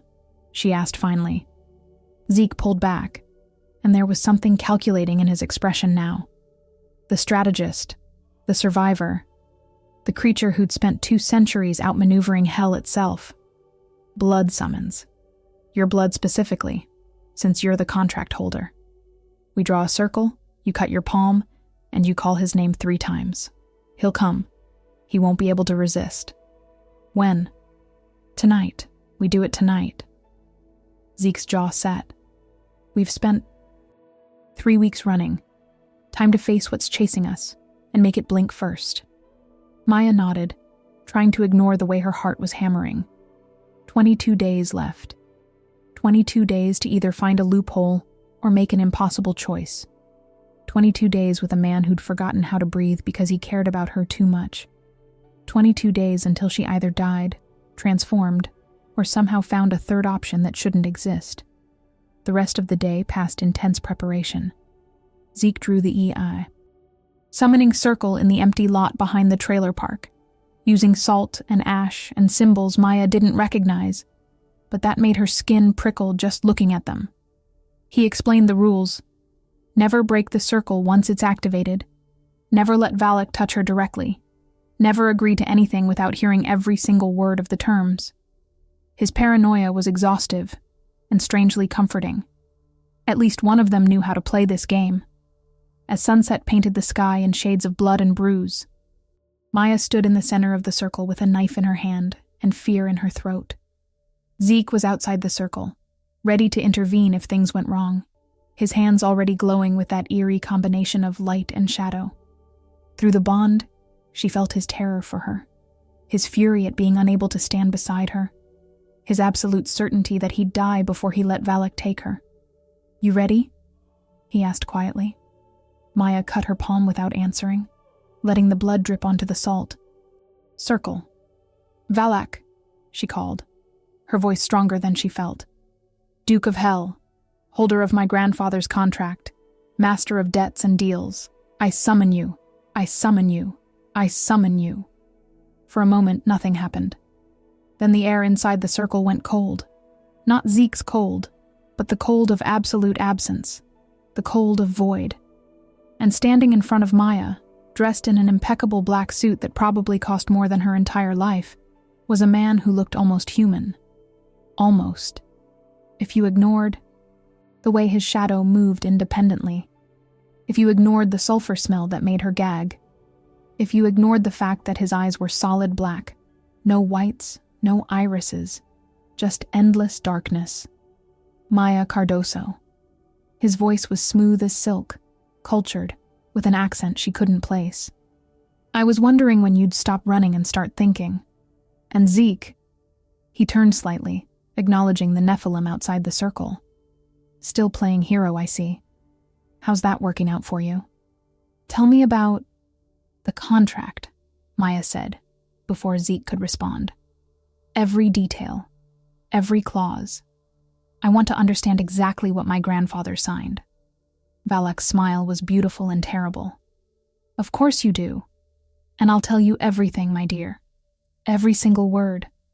Because unlike some demons, I believe in informed consent." He pulled a rolled parchment from thin air, letting it unfurl in his hands. "This is going to take a while. You might want to sit down." And Zeke, his black eyes glittered with malice, "You might want to brace yourself. Because what I'm about to explain is going to break both of you in ways you can't imagine yet." Through the bond, Maya felt Zeke's dread spike. But it was too late to back out now. Valak had started reading, his voice filling the night air with words that sounded like a death sentence wrapped in legal jargon. And with every sentence, Maya understood with growing horror that they'd been playing a game with rules they'd never fully comprehended. A game. Valak had been winning from the very beginning, and the final move was about to devastate them both. Valak read for an hour, his voice never wavering, never rushing, savoring every word of the contract like fine wine.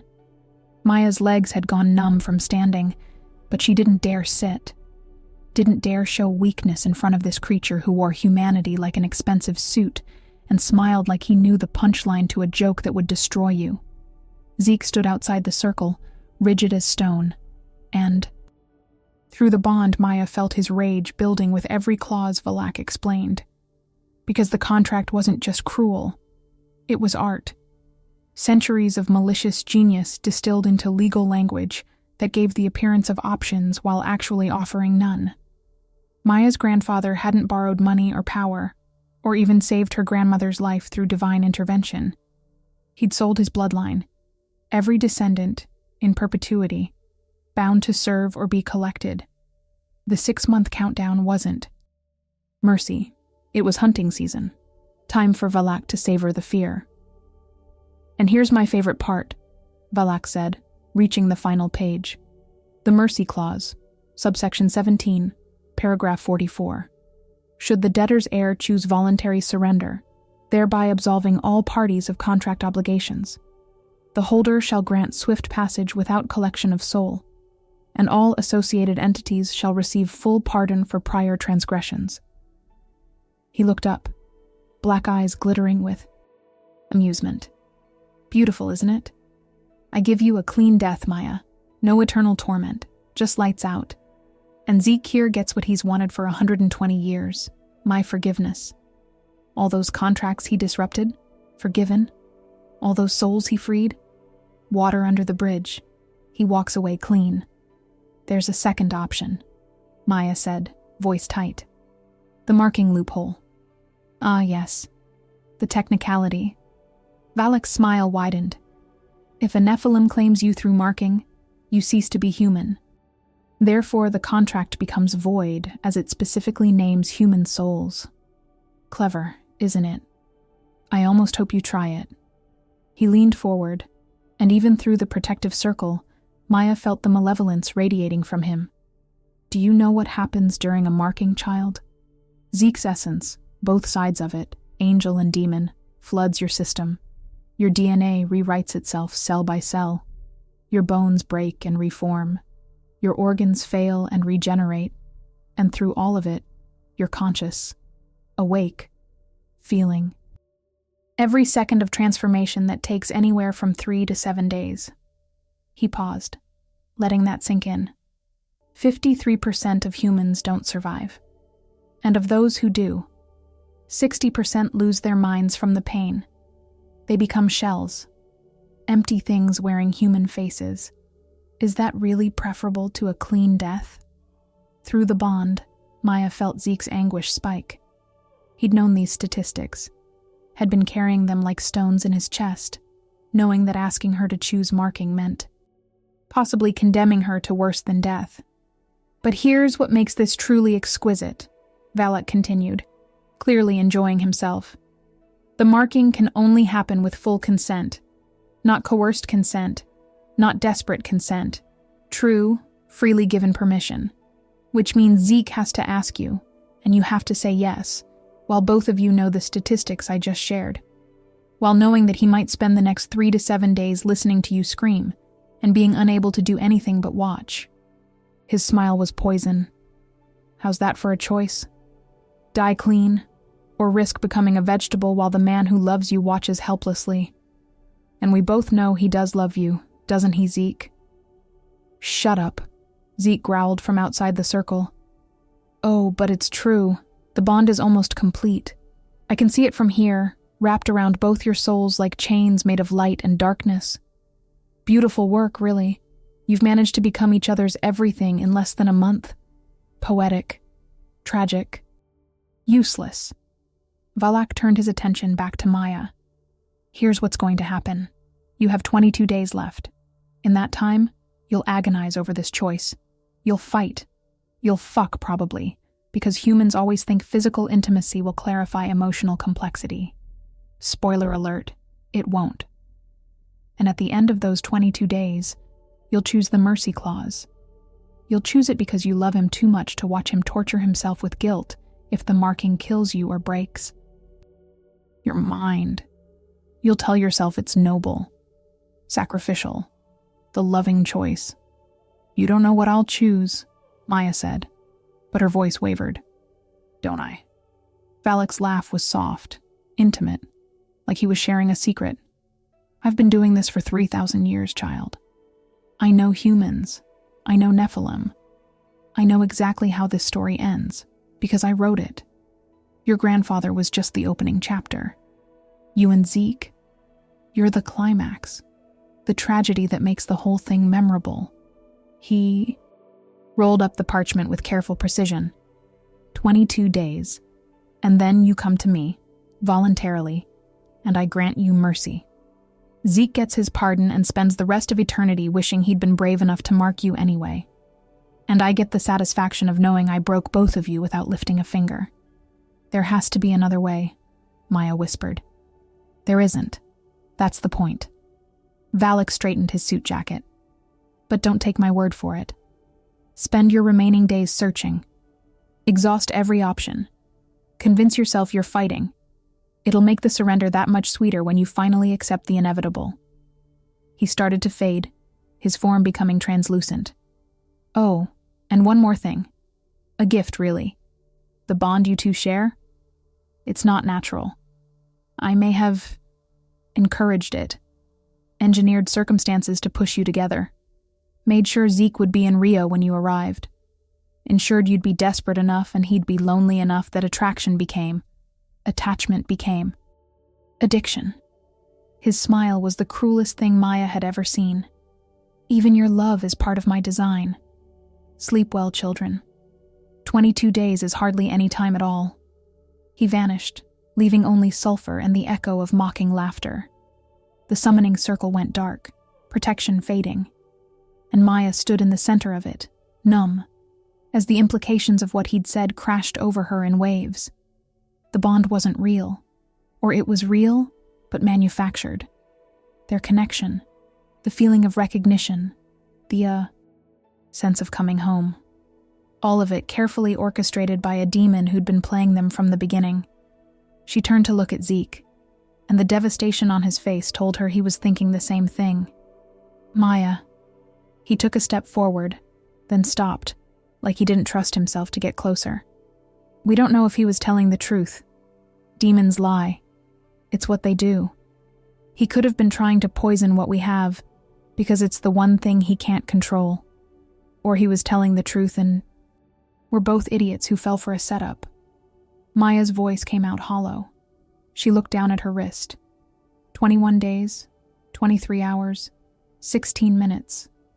The countdown had ticked over while Valak spoke, time bleeding away like blood from an open wound. It doesn't even matter. Real or manufactured, the bond is there. And we're still out of options.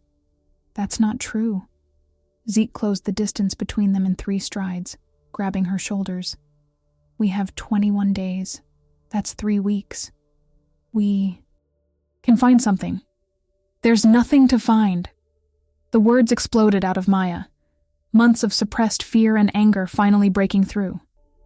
You heard him. The contract is airtight. The mercy clause is designed to manipulate me into choosing death. The marking has a 53% fatality rate. And even if I survive, I might come out of it brain dead. And the bond, her voice cracked, the bond that made me think maybe, just maybe, something good could come from this nightmare. That's fake too, just another weapon he's using against us. It's not fake. Zeke's grip on her shoulders tightened, and through the bond, real or manufactured, still there, Maya felt his desperation. Whatever Valak did to push us together, what we feel isn't his. He can't create emotions. He can only create circumstances. The rest, the way I feel when you look at me like I'm worth saving, the way you make me want to believe I deserve to exist, that's real. That's us. How do you know? Maya searched. His face, needing so badly to believe him. How can we trust anything we feel when he's been pulling strings from the beginning? Because I've existed for 200 years, without feeling this, without wanting anyone to stay, without being terrified of losing something because I finally have something worth losing. Zeke pulled her against his chest, and she went, too tired to resist. Valak didn't make me care about you. He just made sure we'd meet. What happened after, that's real. It has to be. Maya wanted to believe him. God, she wanted it so desperately it hurt. But doubt had sunk its claws in deep, and she couldn't shake Valak's words. Even your love is part of my design. She pulled back, and the hurt that flashed across Zeke's face when she put distance between them nearly broke her resolve. I need time to think, she said quietly. Alone. Just give me tonight. Please. Through the bond, she felt his instinct to argue, to fight, to refuse to let her push him away. But he swallowed it down and nodded, stepping back. Okay, tonight. But Maya, we're running out of nights. Tomorrow we need to... Tomorrow, she agreed, because she couldn't think beyond the next few hours. We'll figure it out tomorrow. She walked away from him, back toward the trailer, feeling his eyes on her the entire way, feeling through the bond the way he wanted to follow, wanted to hold her, wanted to promise her things he had no power to promise, and underneath it all, feeling his fear. Not for himself, for her, always for her. Inside the trailer, Maya locked the door and sank onto the bed, staring at her wrist. 21 days, 22 hours, 49 minutes. Less than that now. Every second ticking away, carrying her closer to a choice that would destroy her one way or another. She thought about her grandmother, dying of cancer. Thought about her grandfather, desperate enough to sell his bloodline to save her. Had he known, when he made that deal, that he was condemning his granddaughter to this? Had he cared? Or had he just been so consumed by love and loss that nothing else mattered? Maya understood that now. The consuming kind of love. The kind that made you willing to burn the world if it meant saving one person. She felt it every time she looked at Zeke. Every time the bond pulsed between them, carrying his pain and his hope and his self-loathing. She'd tear down heaven and storm hell if it meant he survived this, which meant she understood exactly why she'd choose the mercy clause in the end. Not because Valak had manipulated her into it, but because loving Zeke, real or manufactured, didn't matter anymore. Meant she couldn't watch him carry the guilt if the marking killed her. Couldn't risk becoming a shell that he'd have to take care of for centuries, a living reminder of what his nature had destroyed. The mercy clause was the loving choice, the kind choice, the only choice that protected them both from worse outcomes. She had 21 days to come to terms with dying. 21 days to memorize Zeke's face, his voice, the way he felt when he held her. 21 days to pretend they still had hope while knowing they didn't.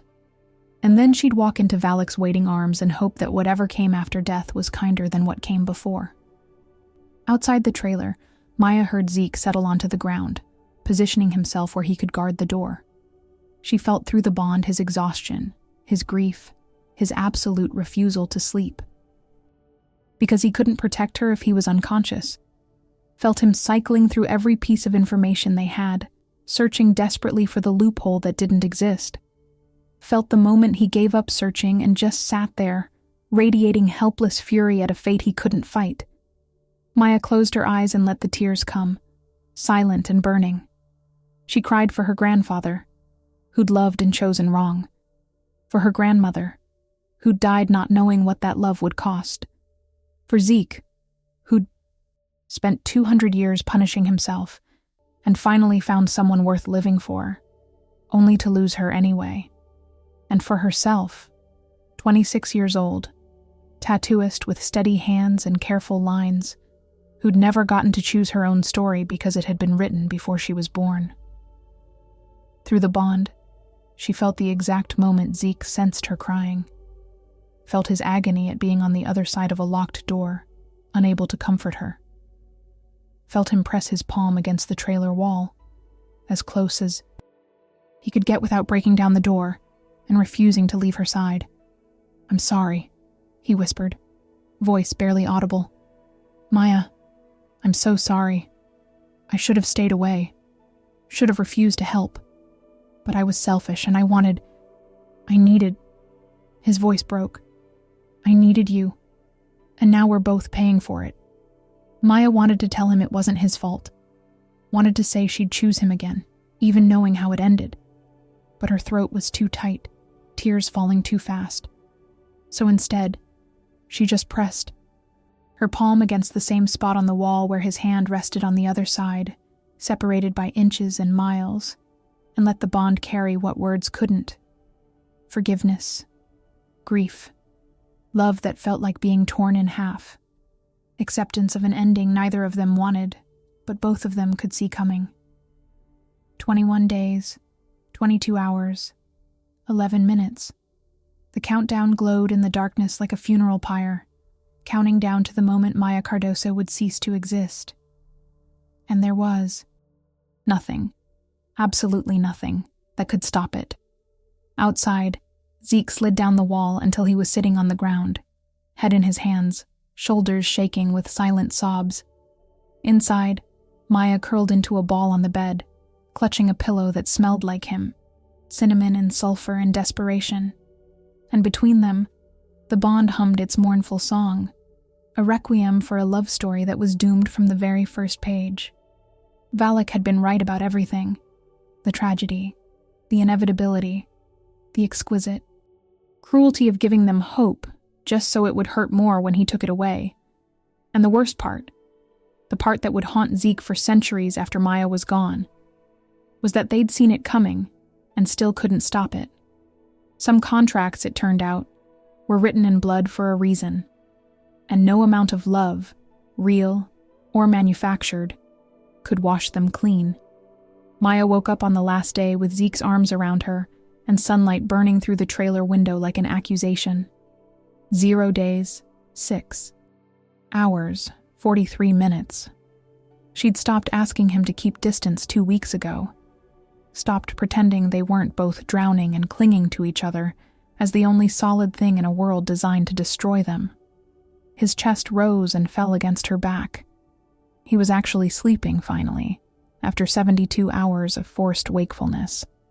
The bond hummed between them, peaceful for once, like even their souls were too exhausted to fight anymore. She should wake him, should tell him she'd made her decision.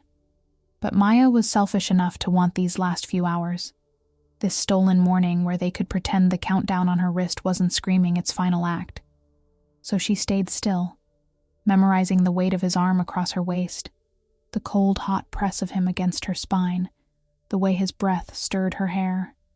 Simple things, human things, things she wouldn't have after today. "You're awake."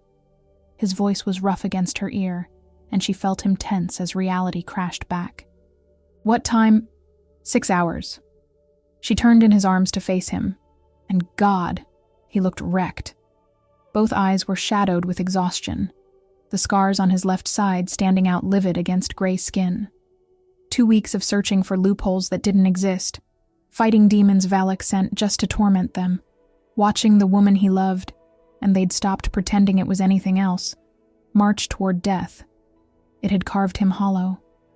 "I need to tell you something." Zeke's arms tightened reflexively. "Don't. Whatever you're about to say, don't. I'm choosing the mercy clause." The words came out steady, certain. She'd practiced them for 2 weeks until they stopped feeling like a death sentence and started feeling like the only kindness left. "In 6 hours, I'm going to Valak, and you're not going to stop me." "Like hell I'm not."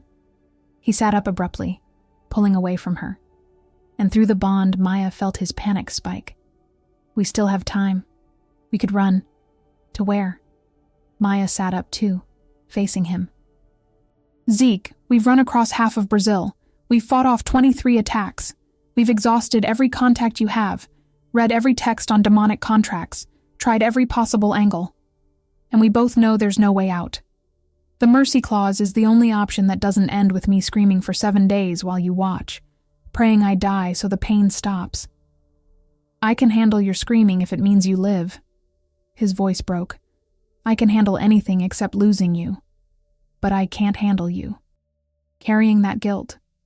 Maya reached for his face, cradling it between her palms. "If the marking kills me, you'll blame yourself forever. If it breaks my mind, you'll spend centuries taking care of a shell and hating yourself for asking. And if by some miracle I survive intact, I become what you are, divided, at war with myself, existing in constant agony. How is any of that better than a quick death and freedom for both of us? Because you'd be alive." Zeke grabbed her wrists, not hard enough to hurt, but desperate enough to bruise. "Maya, I don't care about the pardon. I don't care about Valak's forgiveness. I care about you, about us, about having more than 21 days to figure out what this—" He pressed his hand against his chest where the bond lived. "Means.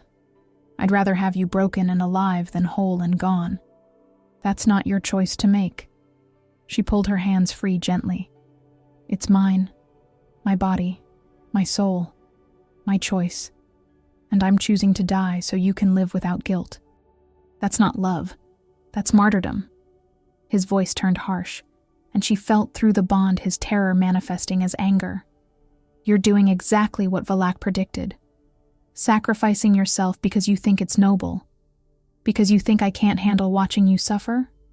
But you're wrong. I can handle anything except this. Except watching you walk away to die when there's another option. An option with a 53% fatality rate and a 60% chance of brain death in. Survivors." Maya's voice stayed calm even as her heart hammered. "Zeke, I've done the math. That's an 8% chance I come out of marking alive and sane. 8%. Would you take those odds? Yes. No hesitation. Every time. Because 8% is better than 0. Maya closed her eyes, feeling tears burn behind her lids. I can't take that risk knowing what it'll do to you if I lose. You've already lost so much. Your mother, your humanity, 200 years of your life. To penance. I won't let my death be one more thing you use to punish yourself with. So instead, you'll make me live forever knowing I let you die when I could have tried to save you? Zeke's laugh was bitter. That's worse, Maya. That's so much worse. At least if you die during marking, I tried. I fought. But if you walk away and I let you, I become what I've always feared. A coward who saves himself at someone else's expense. They stared at each other across 2 feet of space that felt like miles, the bond between them screaming with opposing desperations. Through it, Maya felt everything he couldn't say. The love that felt like being flayed alive, the terror of existing without her, the fury at a universe that had finally given him something precious just to rip it away. And she knew he felt her side too. The bone-deep certainty that dying was kinder than watching him shatter. The fierce protectiveness that made her want to spare him more pain, even if it cost her everything. The love that made sacrifice feel inevitable. There's no good choice here, she whispered finally. There never was. Valak made sure of that. But at least this way, one of us gets to be free. I don't want freedom. I want you. You can't have both. The truth of it settled between them like ash. Outside, the sun climbed higher, burning away morning. Inside the trailer, 2 people who'd become each other's everything in 3 weeks sat in wreckage of what might have been, counting down final hours. To an ending they both hated, and neither could stop. Maya looked at her wrist. 5 hours? 17 minutes. I need to ask you something, and I need you to be honest. Zeke's jaw tightened, but he nodded. If I'd never walked into that hospital in Rio, if you'd never met me, would you have been okay? Eventually? He was quiet for a long time. Long enough that Maya thought he wouldn't answer. Then, I was surviving. Not living. Not okay. Just existing day to day, marking time, waiting to finally lose control completely and give the hunters a reason to put me down. You changed that. You made me want to live. Made me remember what it felt like to have purpose beyond penance. His mismatched eyes met hers. So no, I wouldn't have been okay. But I wouldn't have known I wasn't okay. Which made it bearable. Now I know what I'm losing. That's the cruelest part. Valak didn't just set me up to lose you. He set me up to understand exactly what you meant before you were gone. Maya felt something crack in her chest. I'm sorry. I'm so sorry I couldn't. Don't. Zeke crossed to her in one fluid motion, pulling her against him hard enough to hurt.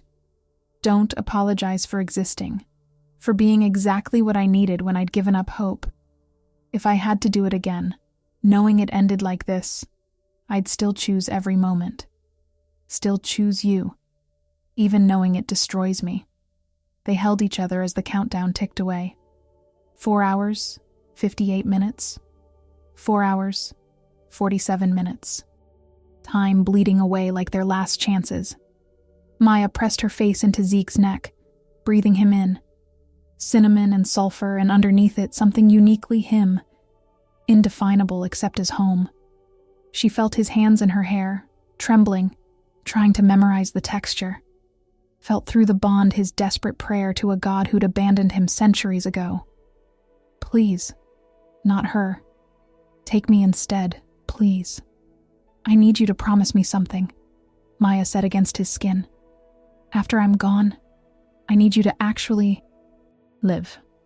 Not just survive, live. Find something worth protecting besides your guilt. Let yourself be happy. Please. I can't promise that. His voice was wrecked. But I promised to try. For you. It wasn't enough. Would never be enough. But it was all they had. At 4 hours, Maya pulled away and started getting dressed. Her hands shook as she pulled on her leather jacket, the one she'd been wearing the night the burn mark appeared, a lifetime ago. Zeke watched her from the bed, every line of his body screaming that he wanted to stop her, tackle her, lock her in the trailer until the deadline passed and the choice was made for them. But he didn't move, because he loved her enough to let her choose, even when the choice destroyed them both. Where? His voice was hollow. The church, where you took me that first week. Feels appropriate, doesn't it? Ending where we began understanding each other. Zeke flinched but nodded. I'm coming with you. All the way to the end. You don't face him. Alone. Zeke, that's my condition. If you're doing this, I'm there. I hold you until the last second. That's non-negotiable. Through the bond, Maya felt his absolute resolve. And underneath it, the plan he wasn't saying out loud. The one where he tried to fight Valak anyway. Tried to stop the collection even though it would damn them both. She should argue. Should tell him to stay away. But she was selfish enough to want him there. Selfish enough to want to die in the arms of someone who loved her instead of alone with a demon. Okay, she whispered, together until the end. They rode to the church on her motorcycle, Maya driving, Zeke's arms wrapped around her waist like he could hold her to this world through sheer force of will. The mountain road was empty, afternoon sun turning everything gold and beautiful in a way that felt obscene. The world should be dark for this, should be raining, should reflect the devastation inside both of them. Instead, it was gorgeous, indifferent, moving forward while they fractured. The church looked the same as it had 3 weeks ago, ruined, haunted, covered in Zeke's 200-year-old accusations against himself. Maya stood in the nave where he'd had his breakdown, where she'd held him while he shattered, and felt the symmetry of it, beginning and ending in the same place. Full circle. He's not here yet, Zeke said, voice tight. We still have 2 hours. We could what? Run again? We're out of road, Zeke. Maya turned to face him, and through the bond she felt his last-ditch desperation. Don't. Whatever you're planning, don't. You promised we'd face this together. That means you respect my choice, even when you hate it. I can't just stand here and watch you die. His hands clenched into fists. I'm not strong enough for that. The demon side is screaming to mark you right now. Force the transformation. Take the choice away. The angel side is telling me to knock you unconscious and run. They both agree that letting you do this is wrong, but the human part knows it's the only way. Maya stepped closer, taking his hands, feeling them shake. The part of you that's spent 200 years trying to atone. That part understands sacrifice, understands that sometimes love means letting go even when every instinct says fight. I hate that part of me right now. But his grip on her hands gentled. I hate that you're right. That this is the kindest option in a situation with no kind options. I hate Valak for creating this. I hate your grandfather for signing that contract. I hate... His voice cracked. I hate that I only got 3 weeks with you. That's not enough. Not nearly enough. Then make them count. Maya pulled him down until their foreheads touched. Right now. This moment. Make it count. Zeke kissed her like he was trying to forge her into his soul. Like if he loved her hard enough, she'd become permanent. Maya kissed back with everything she had, pouring 3 weeks of desperate affection and 2 weeks of certain doom into the connection. Through the bond, their emotions tangled until she couldn't tell where her grief ended and his began. They were one thing in this moment. One heartbreak, one love story, one tragedy playing out on a stage set 200 years ago by Zeke's trauma and finalized 3 months ago by Maya's grandfather's desperation. When they finally broke apart, both breathless, both crying, the sun had shifted lower in the sky. 1 hour, 44 minutes. I love you, Maya said, because she had nothing left to lose. I know we don't know if it's real or manufactured. I know Valak claims he engineered this, but I don't care anymore. Real or not, I love you. And I need you to know that before. I love you too. Zeke's voice was fierce. From the first moment you walked into that hospital and looked at me like I was worth saving. From the first time you touched me during an episode and didn't run. From every single moment you chose to stay when you could have walked away. I love you. And I'll love you for the next 200 years. The next 2,000.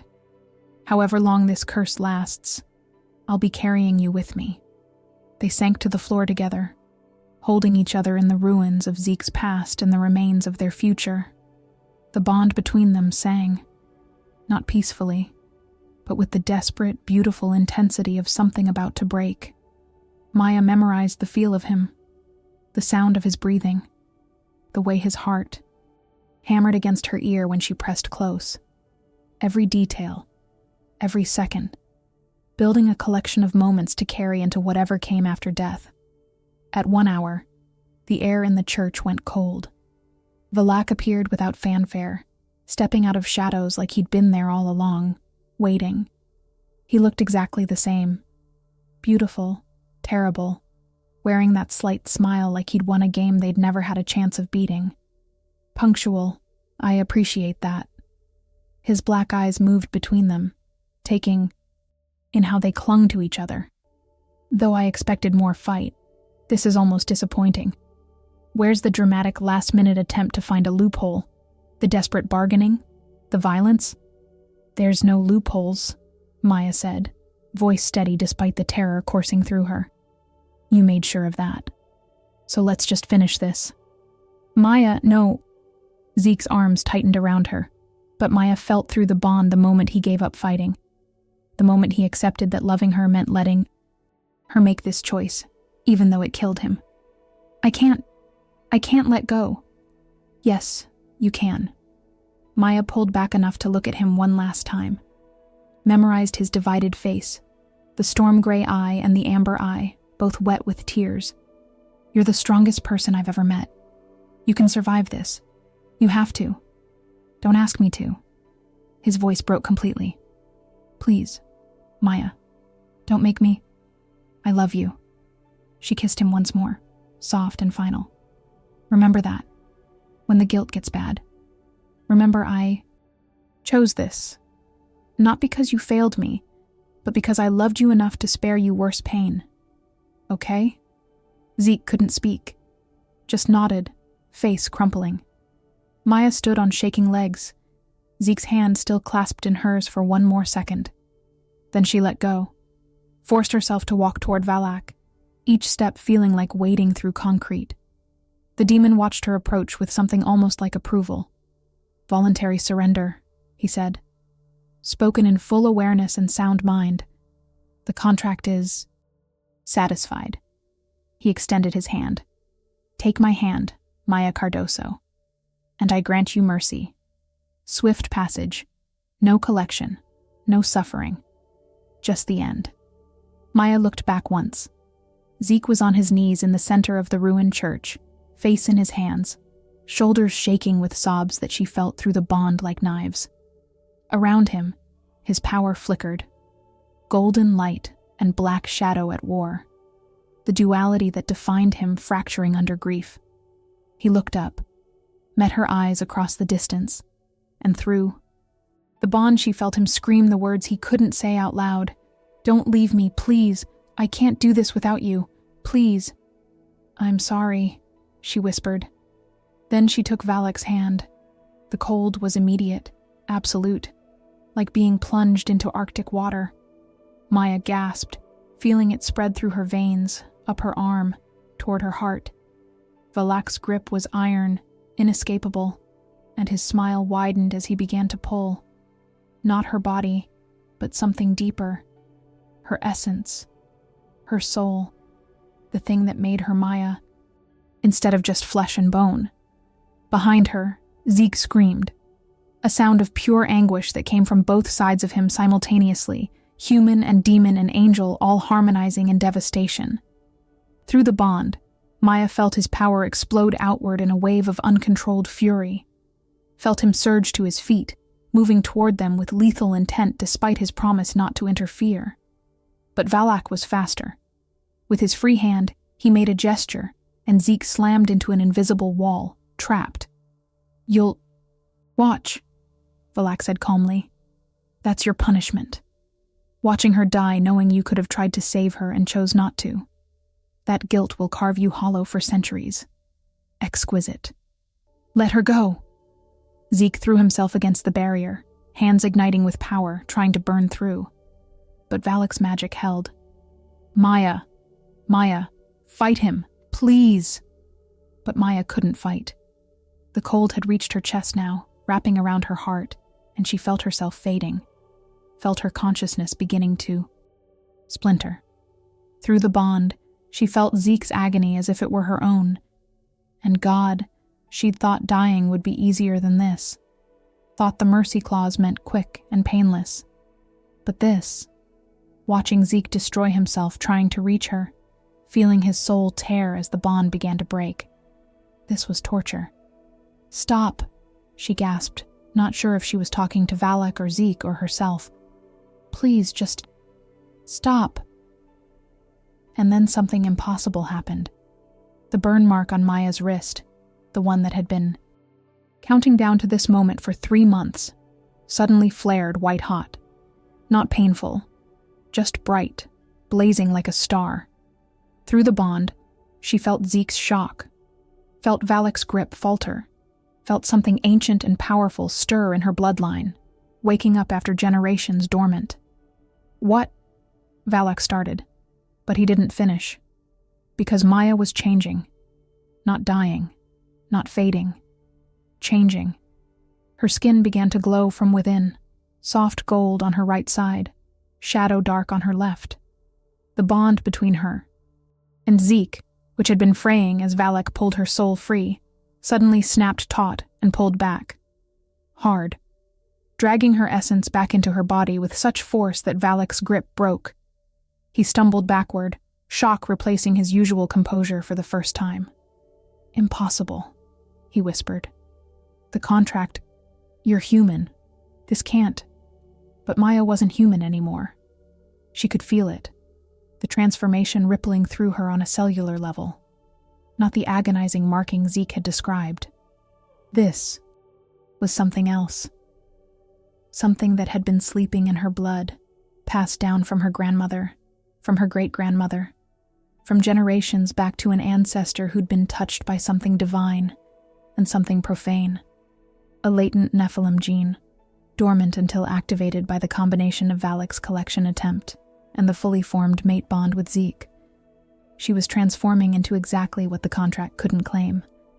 Not by choice, not by marking, by birthright. The barrier holding. Zeke shattered, and he collapsed to his knees as the bond flooded with her pain. Because it did hurt, the awakening, just not the kind of pain that broke minds. It was transformation, violent and total and irrevocable. Maya fell to the floor, convulsing, feeling her bones reshape, her DNA rewrite itself, her humanity burning away to reveal something ancient underneath. Through it all, Zeke crawled to her, gathering her into his arms, holding her through the metamorphosis. "I've got you," he gasped. "I've got you. You're not alone. I'm right here." And Maya, somewhere in the center of the agony and the ecstasy of becoming, felt the bond solidify into something unbreakable. Felt Zeke's presence wrap around her soul like armor. Felt his power, light and shadow, pour into her, stabilizing the transformation, anchoring her to the world when everything in her wanted to fly apart. The pain reached a crescendo, white hot, all-consuming, and then broke like a fever. Maya opened her eyes. The world looked different, sharper, colors she'd never seen before, sounds she shouldn't be able to hear. Zeke's heartbeat, Valak's furious breathing, the whisper of wind through broken windows. And when she looked down at her hands, she saw it. The division. Right hand pale and veined with gold, left hand gray and traced with black, just like Zeke. "No," Valak snarled. "No, this isn't. The contract specifies human souls. Maya said, and her voice came out layered. 2 tones, one clear as bells, one rough as grinding stone. But I'm not human anymore. The contract is void. She stood on shaking legs, Zeke rising with her, both of them moving in sync like they'd been doing this for centuries instead of seconds.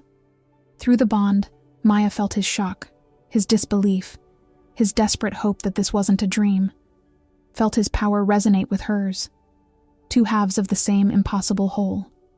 Valak's beautiful face twisted with fury. You think this changes anything? You're newborn, untrained. I'll just kill you both.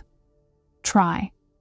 The word came from both Maya and Zeke simultaneously, their voices harmonizing in perfect, terrible unity. What happened next would have been impossible for either of them alone. But together, bonded, their powers amplifying each other, they were devastating. Maya raised her right hand, and golden light poured out, pure and burning.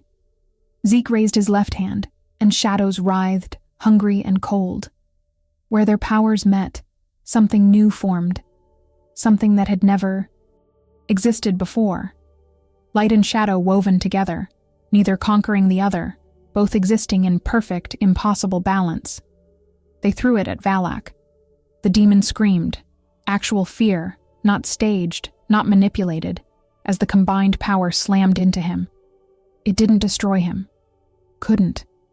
He was too old, too powerful. But it banished him, tearing open a rift and shoving him through it, back to whatever hell he'd crawled out of. His last words echoed in the ruined church. This isn't over. Then he was. Gone. The rift sealed. Silence fell, broken only by Maya and Zeke's ragged breathing. They stood in the center of the nave, still touching, still connected, surrounded by the aftermath of power that should have been impossible. Maya looked down at her wrist. The countdown was gone. In its place, a mark that matched Zeke's scars. Beautiful and terrible. The permanent evidence of transformation survived. You're alive, Zeke breathed, like he didn't dare believe it. Maya, you're different. She turned to face him fully and saw herself reflected in his eyes. Same as him now, divided, duality made flesh. I'm Nephilim. I'm what you are. How? His hands came up to frame her face, gentle despite the tremor in them. The dormant gene theory is mostly myth. It almost never manifests. The odds of it activating naturally are impossible, I know. Maya leaned into his touch, feeling both temperatures now, understanding on a visceral level the war he fought every day. But we did a lot of impossible things in 3 weeks. Maybe this was just one more. Through the bond, she felt his emotions crash over her. Relief so intense it was painful. Joy that felt like breaking. Love that had been there all along but now had weight and permanence. And underneath it, the question he was afraid to ask. Maya answered it anyway. I don't regret it. The transformation. Becoming this. Because it means I get to stay. We get to figure out what this bond means. What we mean to each other. We get time, Zeke. Years. Decades. Centuries, maybe. Time we shouldn't have, but somehow do.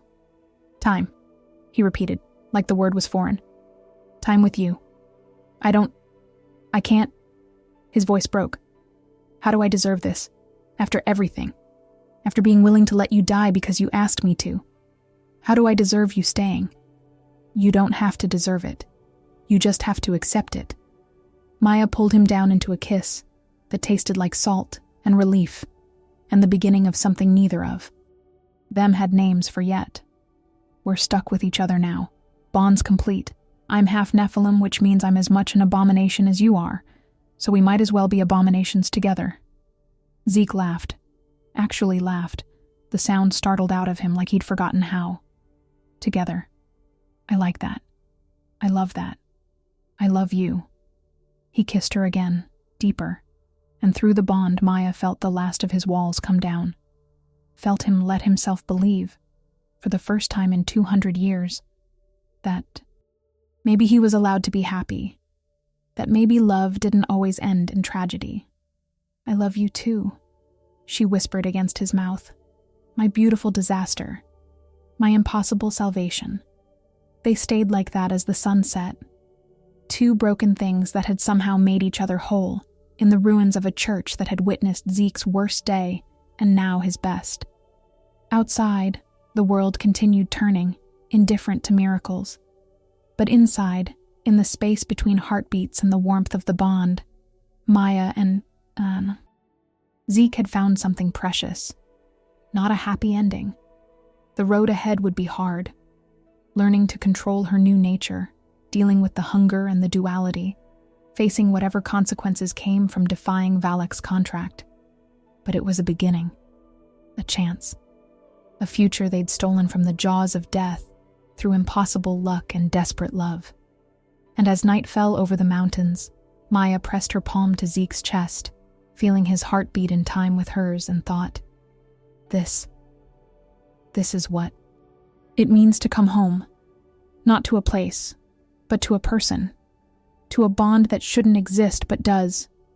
To a love that was supposed to end in tragedy, but refused to follow the script. They had survived. Against all odds. Against fate itself. And now they had forever to figure out what came next. Maya's story forces us to confront an uncomfortable truth.